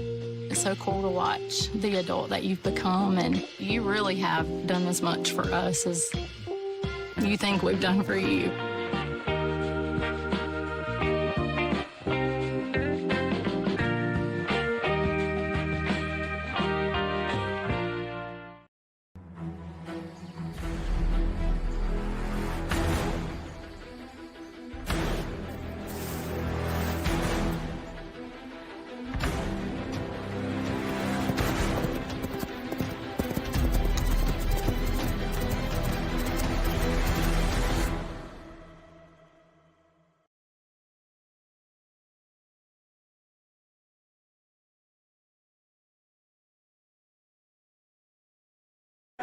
Welcome back out to the Delta, Mississippi Valley State University boys varsity halftime here in the state quarterfinals. 35-24, Germantown out in front of the Tupelo Golden Wave, as Tupelo had to have a come from behind here at halftime to punch a ticket to Jackson. And Greg Ellis now joining me, and Director of Marketing Communications for the Tupelo Public School District. And Greg, Tupelo had it right there in range and gave up that big run right before halftime, and then gave up another 2 insult-to-injury points, taking an early shot and allowing Williams to get down there and knock one down at the buzzer. They fought so hard to get it back to 1 point, and then I think it was 5 out of 6 possessions they had a turnover. You know, against a team like Germantown that likes to slow you down and limit possessions, that's tough to overcome. Yeah, and they just kind of grind things down with Funchess leading the way early, and now he's to 11 points. But here quietly, it's been Michael Williams, the Jackson State signee, 14 points, and that's when you know a player is good. That's what I was telling Ramon just after our break going in. Coming into this segment, 14 points, we didn't really notice it. Right. So that shows you a lot about the way he's playing. Demetrius Duffy doing all he can. He's got 12. He's been solid, mixing up his scoring. But well, if you look at Funchess, all of his points came in the first 3 minutes of the game just about. Now, he also made an impact on the defensive end, too, with his wingspan and blocking shots. But defensively, I thought Tupelo kind of made some adjustments and slowed his scoring down really after that first 3 minutes. Yeah, he had 9 in the first scoring stanza pretty much right there. In the first minute and a half, he went on a run by himself and felt like we were in for one, but they've slowed him down a little bit, and a lot of that has been probably because Wallace, or make that Williams, has gotten going on the other end as far as for the guards. And Greg, we had an announcement come out last week, something we've been working on for a few months now as far as the idea, and we just didn't know how well it would take, right? But the in-house broadcasting plan for the upcoming football season and beyond, the district buying into that after a meeting with the school board. Yeah, it's really been a little over a year in in discussions, and then we finally you put a presentation to the board back in early February together, which was outstanding, and they're all on board. And hey, we had a great relationship with Sunny 93.3 for many, many years, but this is an opportunity for us and the talent that we have to bring it in-house. And, technology is everything. Everybody about has a smartphone. So, yes, we won't be on the radio anymore, but we'll still have our regular live stream and an audio only for people to choose from, and it's free. We're not charging for that. And I think it's exciting times, and it's going to allow us, it's going to take a lot of the responsibility off of the booster clubs, let us take over, that aspect and worry about the broadcast, and then they can raise their money for all their other needs. And it's a win-win for everybody. And, yeah, it's going to be a lot of work. And you and I have done a lot of behind-the-scenes stuff already, and I'm excited about it. But it's also going to allow it to carry over to basketball and to other sports. You're already doing a great job with volleyball and baseball. We can get out and do some tennis and softball and other things. And, we brought in graduation 2 years ago, and then the last 2 years we've done our Christmas program, the district-wide Christmas program, and had incredible numbers with that. And this will allow us now to go into our elementary schools and do some school plays and things and really expand what we're able to do from an athletic standpoint. And I think what I'm most excited about is the fan side of things. It'll be more streamlined as far as the viewing experience, where it's all just going to be on video. That was the one thing with radio that we kept getting mentioned about, the advertising being different for radio versus what the Booster Club had put together. So really excited to work on this with you, Greg, and I think folks that are listening today and watching today, very excited as well. And today's a great example of what we're going to be able to do with all of our sports. We appreciate Greg for everything he does for the district, marketing and communications, and also happy to have Super Chicks on as a sponsor for today's broadcast. Again, our broadcast doubleheader here from the state quarterfinals, and it's just great anytime you can get this far. But Tupelo's played well for a half. They gave up that run, but now they've got a chance to implement their tempo after talking with Coach Green there at halftime. Absolutely. You go back in halftime, regroup, and you just try to chip away at it. Maybe by the fourth quarter you have it down to 4 points. And then at the end of the fourth, maybe about the end of the third, you have it down to 4 points. Then in the fourth quarter you try to make a run, try to pull off a win right here. Nearly a takeaway. Judd able to get a hand on it. They're back to that original starting five. And Funchess tips it out. Three-pointer on the way from Johnson. Won't go. And Terrell has it. Tupelo with a stop to open this second half, trailing 35-24 in the state quarterfinals. Again, the Lady Wave were victorious in game one of our doubleheader, 83-40 over Hernando. So they're on their way to the big house Monday at 9. Terrell with a behind-the-back pass. Got deflected out. Jones drove. Duffy tip back won't go. And that shot was affected by Funchess. Yeah, even if he don't block it, he make you change your shot. 35-24. Germantown controlling. Norman with the basketball. This is their starting five in. And Duffy with a takeaway. Hey, great two first possessions out of the halftime. Two came up with two stops right here. Let's put a bucket together.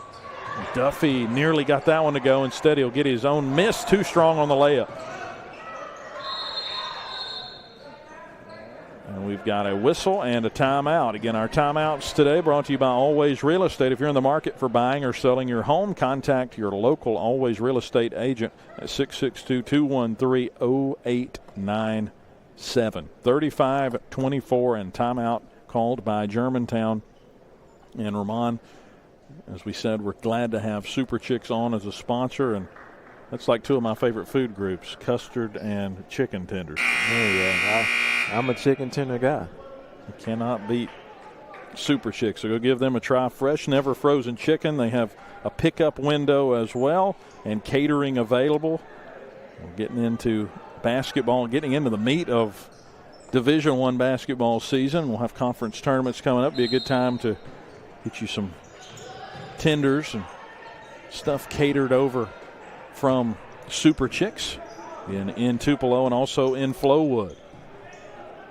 So after that timeout, Coach Love not happy with the way his team is playing early on, and we get a whistle and an offensive foul. So far from halftime, 3 stops in a row. I like it. Mason Williams picks up the foul. That's his first. The score has held. Tupelo trailing by 11. We're only going to keep this team at bay for so long. Terrell, jump shot, no. And back out come the Mavericks. Tupelo doing a great job picking up the ball there as McGlon looks like he's shaken up after leaping to try to break up a pass attempt. Drive up and over a leaping Duffy as Mason Williams gets the bucket. He's got 4. 37-24. Game teetering in the danger zone. Tupelo's just trying to find some offense. Remind, they've had decent looks to start this half. They just hadn't gotten anything to fall. Yeah, they're just so big and long. It's hard to get an open shot against them. Certainly shut down things inside unless you're Demetrius Duffy. As the ball's tipped, it'll stay with Tupelo. And the Lady Wave will play on Monday against the winner of Northwest Rankin and St. Martin. Game scheduled for 9 o'clock in the morning. So hope to be able to get that one to you here on the network, but we will have to figure out as we go. We'll post that on our athletics Twitter account or Facebook, Instagram at Tupelo Athletics. Notify you if we'll be covering those contests. Terrell has the basketball, now driving toward the baseline, back out to Jones. Shot fake, now pulls up inside the three-point line, and it's one thing he's an expert at, that two-point jumper. He might be the player who utilizes it the most for the Golden Wave. Absolutely, he's a mid-range specialist, kind of a lost art.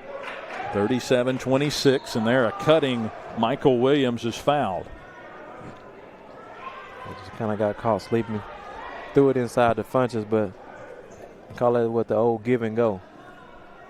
Tell you what, though, the height that Germantown has forces you to take those longer twos that you're not used to taking really against anybody else, because everything inside is shut down, as we said, and especially if you're a team that doesn't have the services of a player like Duffy. Absolutely. And Coach Green going small this time. Got 4 guards and Duffy in the middle. Switch it up. Williams makes both for the Mavericks. 16 points for him to lead all scorers. 39-26. Drive by McGlon, left side of the lane, and a whistle pretty early there. Got Jay Fields in. He's a great ball handler, and he can knock down a three. See if we can get him open. Tipped out, so baseline inbound, as you said, Fields is in. Guard heavy lineup. Terrell's wide open wanting the basketball, but they don't see him. Instead, McGlon has it. He'll drive, pull up again, short. And it's back to the Mavericks. Shot selection right now, probably not what Coach Green would like. A lot of pull up, in your face type jumpers. But this Germantown defense just hounding Tupelo. And giving up no easy baskets so far. Set it up off the inbound and get an easy lay-in for Devin Moore. 41-26 in favor of the Mavericks. Great job of executing the inbound play that time. Fields' shot is deflected and nearly taken away, but hits out of bounds. Michael Williams thought he had a transition push out there. Instead, it's back to the Golden Wave. Coach Green will take Fields out. Now on the floor, it's Terrell with Duffy, McGlon, Judd, and Jones. 3 from McGlon, spins in. Got to get something started. Tupelo going to try to speed them up with some pressure. 41-29 after that 3 from McGlon. Make it look easy on the other end. It's Devin Moore with his 12th point of the game. Had his back to the basket most of the time he had that ball, but got it in. Jones drives. No. Funches there to get the rebound and clean it off the glass. And a whistle, foul. Offensive foul. And they'll call offensive. Trey Terrell.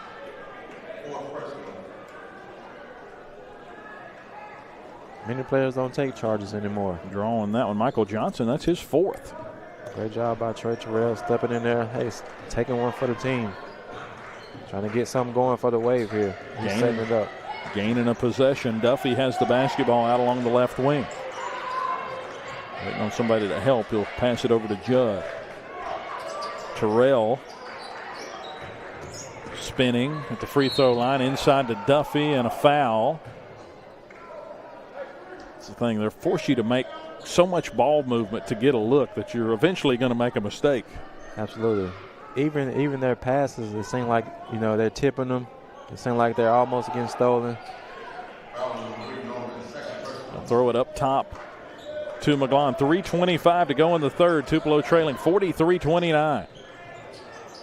And inside, a nice looking finish there for Duffy. That's his first bucket of this second half.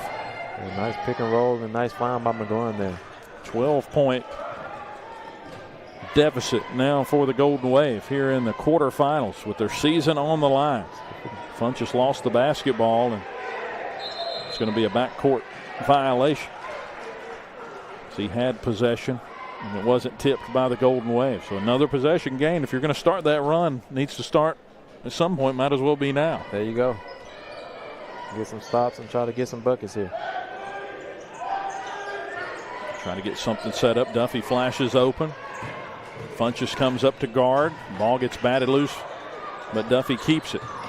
Back cut there, Terrell. Even nicer pass inside of McGlon, who misses, and then a whistle and a foul on Duffy. Going for that rebound.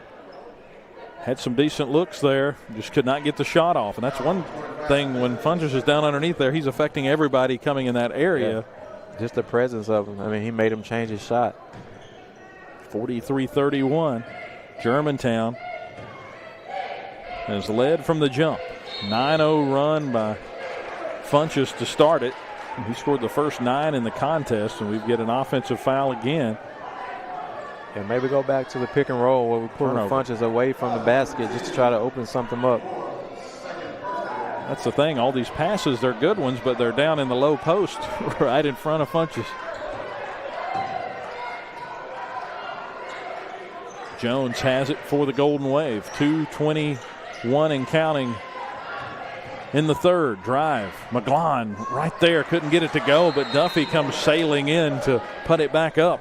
And it's back down to a 10-point advantage after that make. Let's take a commercial break. This is Tupelo basketball on the Golden Wave Sports Network. Coverage presented by Super Chicks.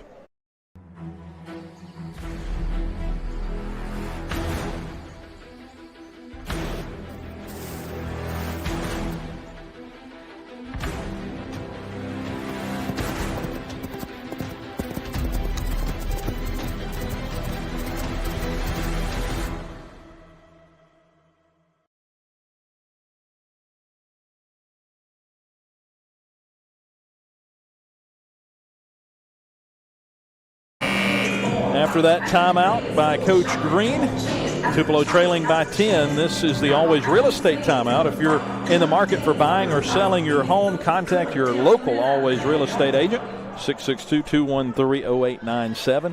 That is 662-213-0897. 43-33, 2:10 to go in the third. Tupelo back down to a 10-point deficit, but would love to get it into single digits before the fourth. And there, a tip ball will give it back as it's out of bounds off of Germantown. This is just what you wanted. This is what you need. Get up with a couple stops, able to get a bucket, and you're right back in it. Even 2 minutes on the clock as Tupelo brings it back up past midcourt. Jamarion Jones has it, looking around. Got to keep the passes crisp. And they're just off, and a takeaway for Germantown. That's the thing, they can lull you into it. It's Norman with the basketball now, gives it back up to Williams. Normans will hold out for the Mavericks. This is Michael Williams against Terrell. Funchess inside Duffy and over Duffy for the point. 45-31. Duffy did about everything he could. Left his feet. Funchess timed that shot. Nice dump off from McGlon to Duffy for 2. Pick and roll again. Tupelo into the three-quarter press. Trying to force another turnover. Back down to 10. The deficit, 45-35 with 65 seconds in the third. Williams wanted to lob it up for an alley-oop. Instead, it's going to be a foul on the Golden Wave. 57 seconds to go, and depending on if they call that on the shot, I think he was coming back down to the floor, and the shot attempt did not occur, so he'll just be on the floor. One thing Tupelo's done a much better job of in this quarter than the 2 quarters we've seen previously, they've not fouled as much. Yes. Don't want to give them any easy buckets at the free throw line. Just the third for the Golden Wave with 57 seconds left in this third. Williams up and over a defender. Can't get that jumper to go. He's feeling it a bit, though. Nice defense. McGlon all the way to the rim, but it's off the front of the rim. Pulled off by Mason Williams, and a lead out to his brother Michael, and he spins it in. A fancy finish there with the left. 47-35. Tupelo trying to push. We get a whistle and a foul away from the basketball. They'll get the foul on Aubrey Norman. And that gives Tupelo some free throws here, trailing 47-35. That's a bad foul late in this quarter. See if Tupelo can take advantage. Jamarion Jones, 59% free throw shooter, and the high arcing free throw won't go.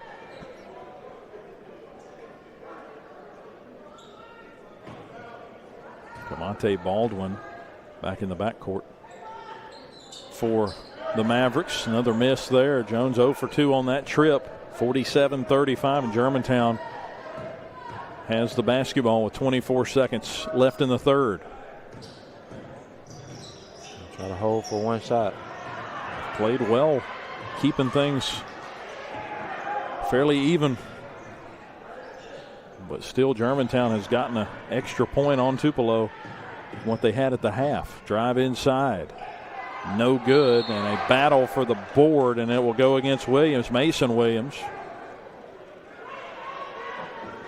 hit with the foul.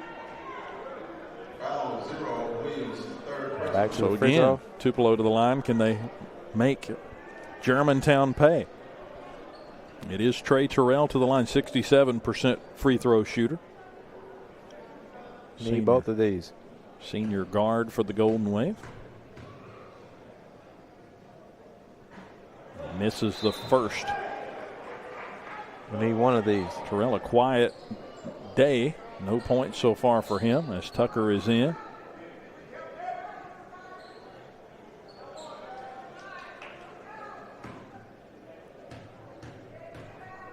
For Tupelo. Second one up and in.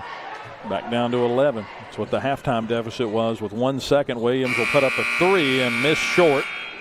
And we head to the fourth. Tupelo down by what they held serve right, but they didn't gain any ground on the Mavericks. Trailing by 11, 47-36. We'll get Ramon's thoughts on what Tupelo needs to do to get back into this thing after the break. Again, this is Tupelo basketball presented by Super Chicks on the Golden Wave Sports Network.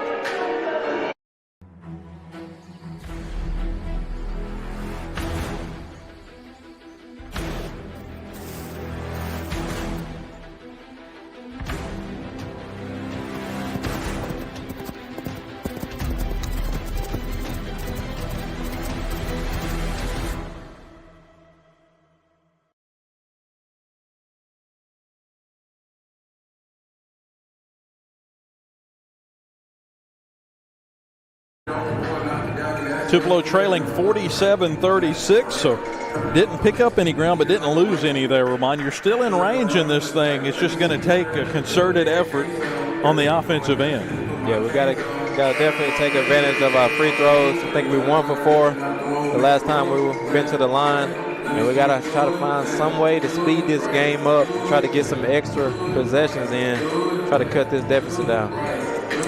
Matched each other in the quarter, 11-11. But trailing on the scoreboard by 11 are the Golden Wave as we enter the fourth quarter. Final quarter for one of these two teams as the dream season will come to an end. Tucker will try a three and miss, and Funchess gets the rebound. And this is where Germantown is dangerous when they've only got the 8 minutes left to kill and they've got 11-point lead to work with. They get in no hurry.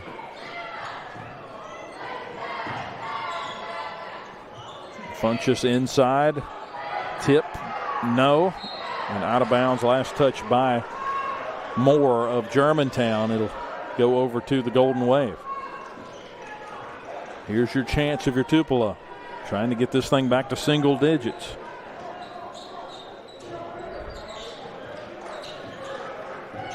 Terrell up past midcourt. McGlon controls. Tucker in the corner. Imagine you'd like to get the big guy a touch here, Duffy. leads Tupelo with the 18 points. Play the hot hand. Drive by McGlon. It's tipped out to Duffy, and we'll get a whistle and a foul. So free throws coming for the Golden Wave, which you would be happy to see on a night where you were making them. But so far, as you said, just 1 for 4 in this second half. And can't have that if you're going to build a comeback. No. We need these while the clock is stopped. And nothing there for McGlon. It bangs off the left side of the rim. 47-36. Second one up and in. 47-37. How about 10? Got it. Does Funchess. Now back out to Michael Williams. They can make the 6 minutes disappear fairly quickly. Can the Mavericks?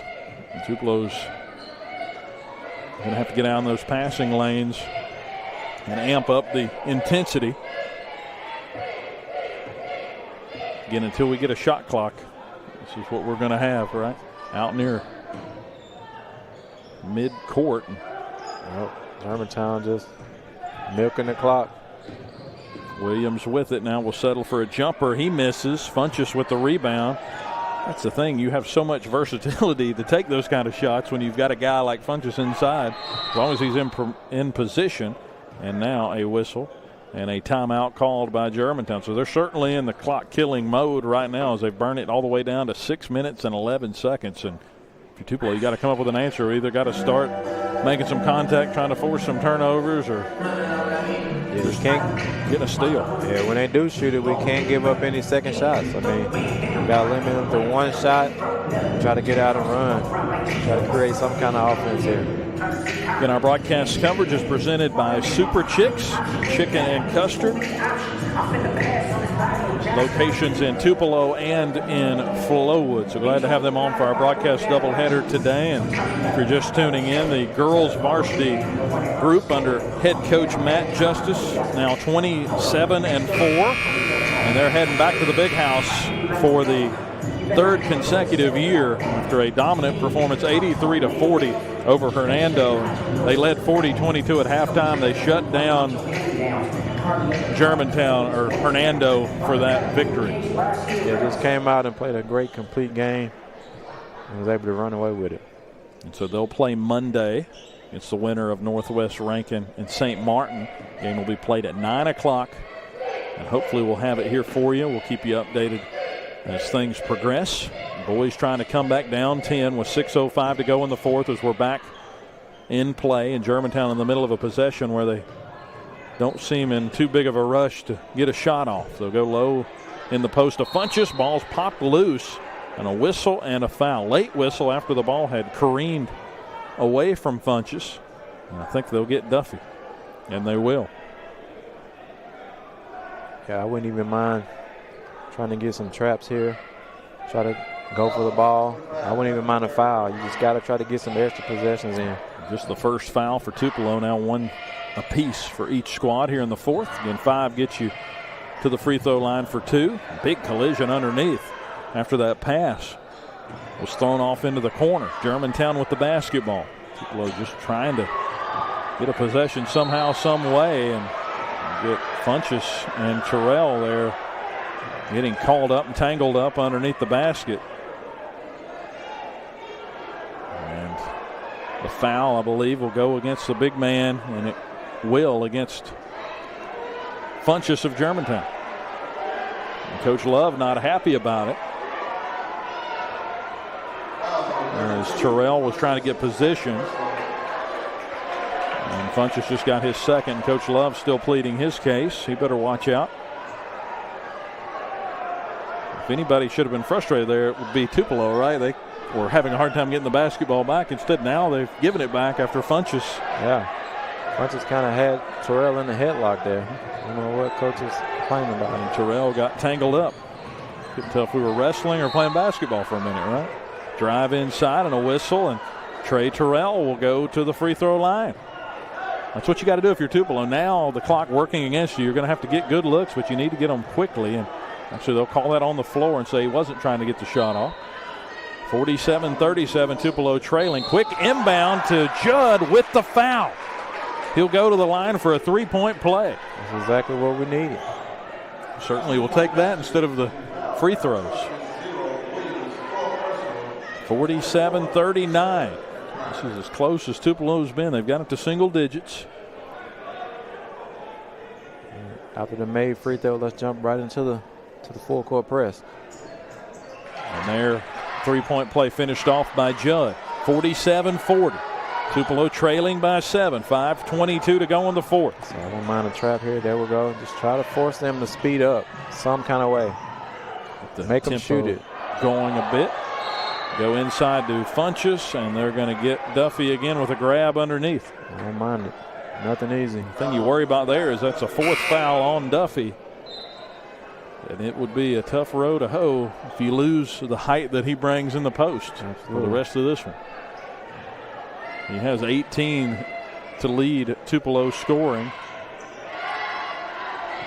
Tried to get it into Funchess. It's tipped out. Last touch by Tupelo. Coach Green trying to manufacture a comeback here for the Golden Wave against a team that's been a thorn in their side over the last couple of seasons in the Germantown Mavericks. Of course, with 26 wins, they've provided a lot of thorns for teams this year. Right. 47-40. Funchess had it out along the perimeter. Quickly gave it up to Williams, and now we've got a whistle and a foul on McGlonna. Well away from the basket, but trying to be aggressive. 47-40. Neither team shooting on fouls yet. Germantown does have 4. Got to try to take some risks, go for the ball, try to come up with a steal. Can't just let them dribble it out. Just under 5 minutes to go in this one. Trailing by 7 are the Golden Wave, and we get a blocking foul out along the perimeter on Judd. And I kind of see Coach Green's frustration there. Johnson put himself in that position along the sideline to some degree, right? Judd was doing a decent job helping him over there. As now Judd will get hit with a foul on a shot. Trying to say it was all ball, but very rarely do you get an official to change their mind, and Judd's now out. Went from 3 to 5 quickly there. It was 2 quick fouls on Jordan Judd. So he fouls out. That's the end of the game for him. The senior will take a seat, and free throws coming for Devin Moore. Devin Moore's put together a solid day. 10 points on the afternoon. 18 for Michael Williams leads Germantown. They've gotten 13 out of Funchess. A good miss right there. If we can come down and get a bucket, we'll cut it down. At least 1 point. Missed both on that trip to the line. Here we go. Trey Terrell with the basketball. Tupelo trailing 47-40. That ball nearly thrown out of bounds. But Jamarion Jones able to save it. He's got whiplash there looking at that ball go by. Germantown doing a good job. They're back in the 2-3 zone now. Corner 3, Trey Terrell. That's off the front. Put back by McGlon, and it's in. Down to 5-point deficit in Tupelo. Coach Green wants a timeout. It's a big bucket off the miss from 3 by Terrell. This is exactly what we needed. Hey, back in it, down 5. Let's try to get a trap. If we don't trap, I think we got a foul. Let's put him at the line again. Who's that missed those 2 free throws? 10, so that was Devin Moore. Maybe try to foul Moore again, maybe. See if he'll give us another. At least miss one of them. 47-42, and the Tupelo folks over on the far side up cheering and clapping their hands, trying to rattle this Germantown group during the timeout. And that's the thing. It's one thing to be leading all game, but then to give up the run that they have here of late to the Golden Wave. They're going to try to milk this thing, but it's going to get tougher and tougher the more this game constricts down. Absolutely. Tupelo has thrown the tempo up a bit, and it's gotten to the Mavericks. One thing you do worry about from here on out is the foul count on Demetrius Duffy. He does have the 4 fouls.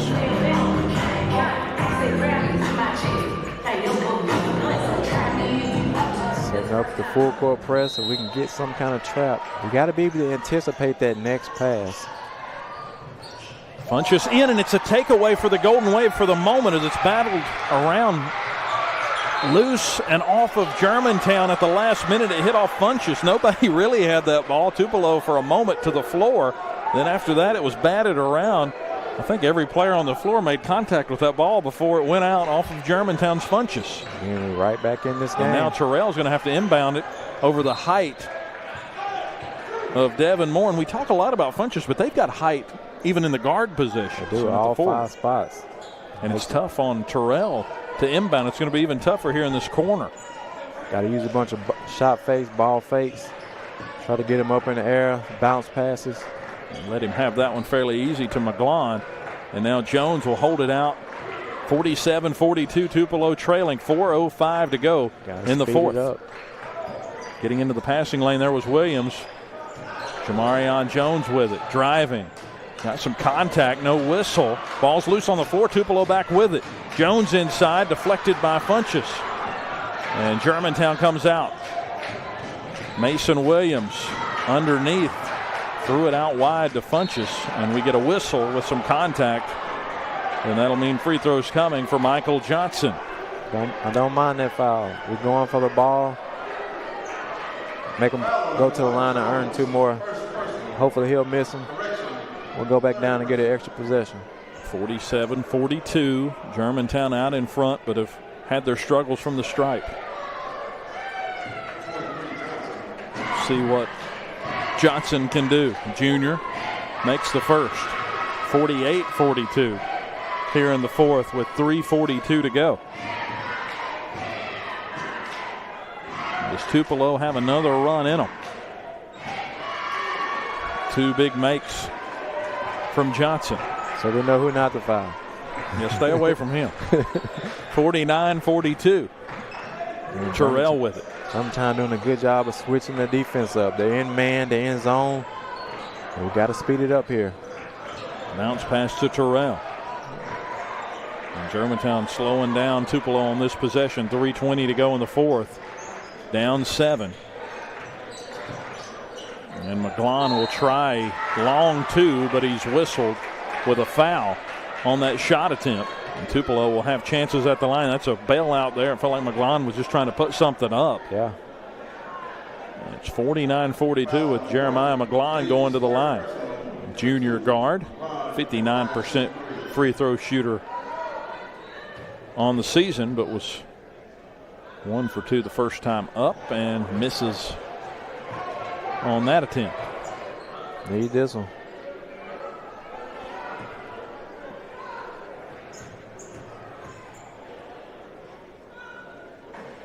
Missed.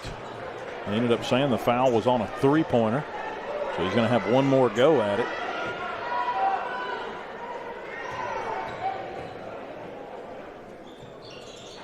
And he makes the last one, 49-43, but that could have been a nice swing for the Golden Wave. And we got to foul Devin Moore, not Duffy. Somebody needs to foul. So far, not a lot of pressure. And Duffy out along the perimeter. You'd rather have him defending down in the post, but he gets through cleanly. Drive inside. Williams up and over Duffy, and a timeout called by Germantown. 51-43. That was a big make there by Williams up and over Duffy.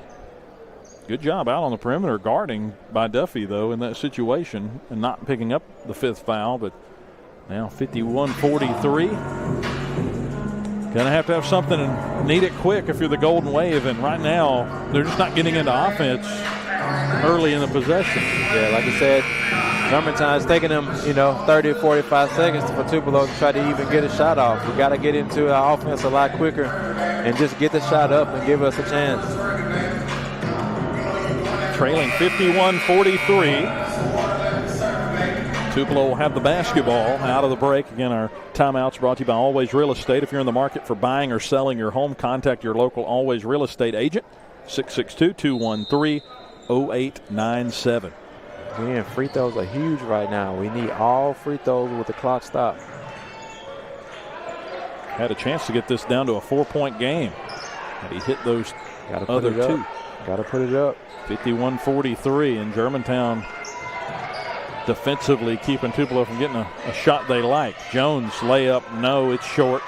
And it's Tucker with the putback, and it'll rattle in. Big make there on the scramble. 51-45, Tupelo down 6 with 2:25 to go in the fourth. Here in the state quarterfinals. And a whistle and a blocking foul on, I believe it'll be Jamarion Jones. And that's going to send Moore to the line, and that's actually Williams to the line. 0 instead of 10 will shoot, and that's 4 fouls on Jamarion Jones. So now you've got 2 seniors with 4 fouls. And no trouble there for Williams on the first free throw. 52-45. As Tucker is out, Stanfield is in for the Golden Wave. Maybe an offense-defense substitution there. You think their dad, Mo Williams, made them shoot a lot of free throws growing up? Absolutely. Missed the second. Tupelo needing points quick. 1 for 2, we'll take it. Drive by Terrell against Funchess, and a foul on Funchess.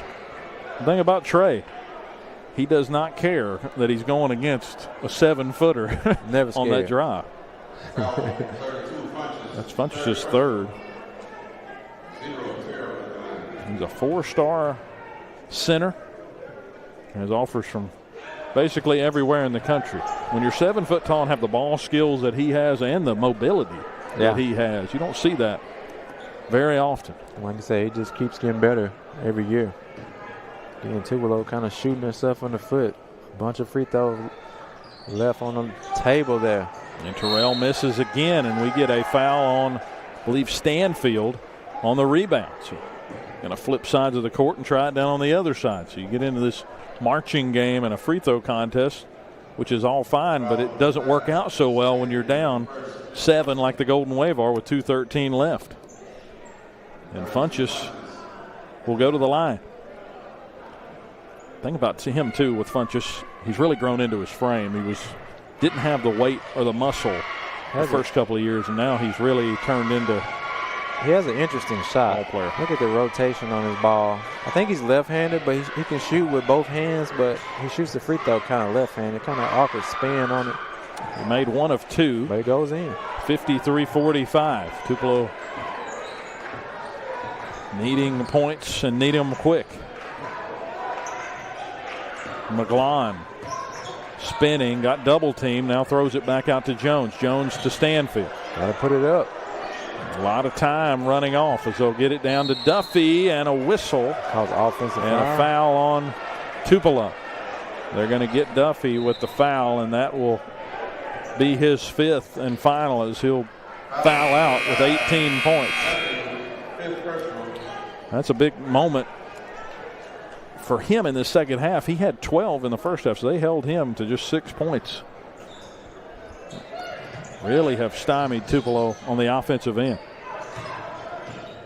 Yeah, got a foul here.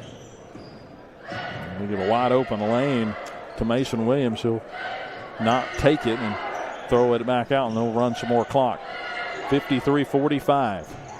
8-point advantage for Germantown with just over 90 seconds remaining in this state quarterfinal matchup. Drive all the way to the basket, trying to slam it home was Moore, and he couldn't do it, and rattled out and stayed with Germantown as Funchess was there to retrieve it. Just cannot get the basketball. We get a whistle and a timeout called by Germantown just as they had a cutter going to the basket. So certainly Tupelo will take that, but the clock working against them, and they just cannot get the ball out of Germantown's hands. They can't. Just doing a good job of playing keep away. They had it down to a 5-point deficit, now back up to 8, and you can still scheme your way down 5. It's tough when you get to that threshold of 8. Got to come up with a steal, a foul. Got to try to knock a 3 down. 53-45. Again, the timeout brought to you by Always Real Estate. If you're in the market for buying or selling your home, contact your local Always Real Estate agent at 662-213-0897. In Friday basketball, this doubleheader in the state quarterfinals, as Benford and Funchess coming out of the timeout have exchanged words. heat there as the music was fading out of that timeout. So we get a technical out of the break on Sam Funchess and Benford. Actually, they're just going to get Benford with the tech. So Funchess will go to the line, and possessions mean everything, especially late. That's a big one. 2 shots and the ball back. And Funchess makes the first.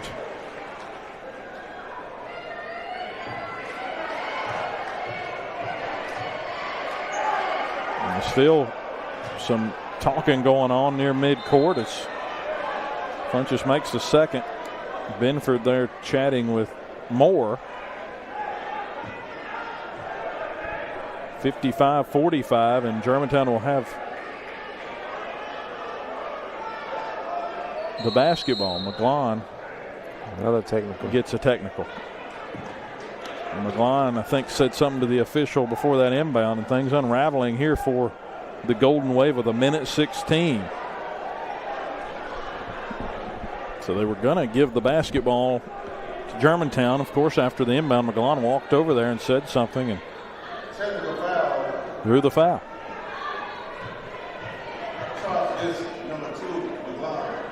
So they got McGlon, and now Funchess makes another free throw, 56-45. And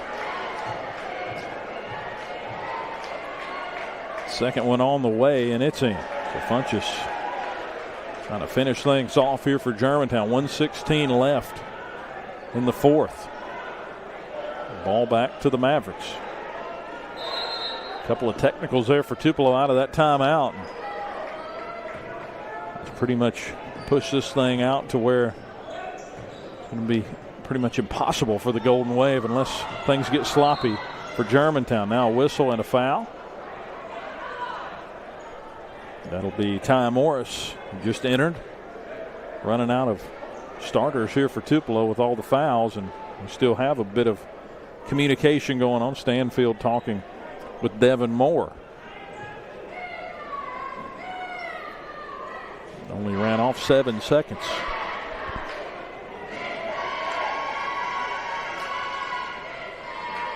So 57-45, and Ramon, that's how quickly a game can get away from you, right? Even out of a break, you got to have your composure, and Benford for a moment there lost it, and technicals that were assessed have gotten this thing back out to a 12-point lead as Funchess went 4 for 4, and they got the ball back, and then another whistle.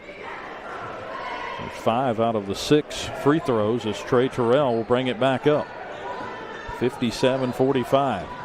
Yeah, we had cut it down, but the technicals kind of put it out of hand. Get the layup. And Coach Green will call timeout. Again, timeouts brought to you by Always Real Estate. If you're in the market for buying or selling your home, contact your local Always Real Estate agent, 662-213-0897. Let's take a quick break. This is Tupelo basketball on the Golden Wave Sports Network.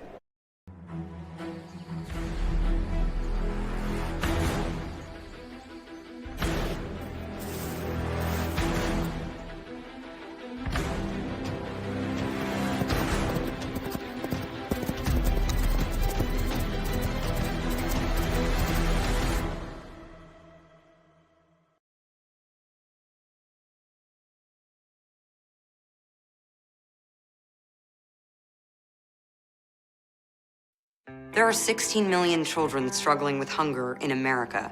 That's 1 in 5 daughters, sons, neighbors, and classmates who don't know. Back out of the Always Real Estate timeout, Germantown basketball after Trey Terrell with a make. Coach Green called a timeout. 58-47. A couple of technicals assessed there out of the last timeout. Turned what was an 8-point lead into a 12-point lead for Germantown. Now back to Germantown basketball. Drive inside by Williams. He'll get the layup and get an and one. And so get a foul on Tay Morris. 60-47. And an and one coming for Michael Williams, who has 22 points to lead all scorers. Quiet, 22. 23. At 23 now. Funchess had 18 and 13 for Devin Moore. Duffy finished the night with 18 points. Shot there won't go for the Golden Wave. And three-point shooting just was not there for Tupelo this afternoon. Under 30 seconds left. There's a takeaway by Ty Morris as he'll try to push up the court. He lost the basketball, got it off to Stanfield, and he'll get the layup. It's Daryl Stanfield, a sophomore. Now 11 seconds remaining and another takeaway. Terrell will fire off one more three, and it is short, and that should do it, and it will. 61-49. Germantown defeats Tupelo. The Golden Wave gave it a good run. Just made too many mistakes in the end, Ramon. All the turnovers, you add in the technicals at the end, what could have been a good finish, pushed out away from them the final minute and a half. Yeah, we had a bunch of turnovers, like you said, some technical fouls at the end, and then we just couldn't make a free throw tonight. So the combination of all those is really tough to win. Germantown now 27-5 on the year. Tupelo's season ends 17-11 here in the state quarterfinals, and it's the Mavericks who get the better of Tupelo in their third meeting. Tupelo goes 0 for 3 against Germantown, and they'll head on and move forward in the bracket. They'll play the winner of Pearl and Biloxi. They play later tonight. Pearl and Biloxi do. Winner of that game will face Germantown on the 24th over in the Big House at 12 o'clock for that one. But Tupelo goes 1 for 2 on the day. The Lady Wave with a victory, 83-40, and it's hard to imagine a team feeling any better than Coach Justice about his team after a dominant performance against a team that had Fran Kelly, who was Miss Basketball in 7A.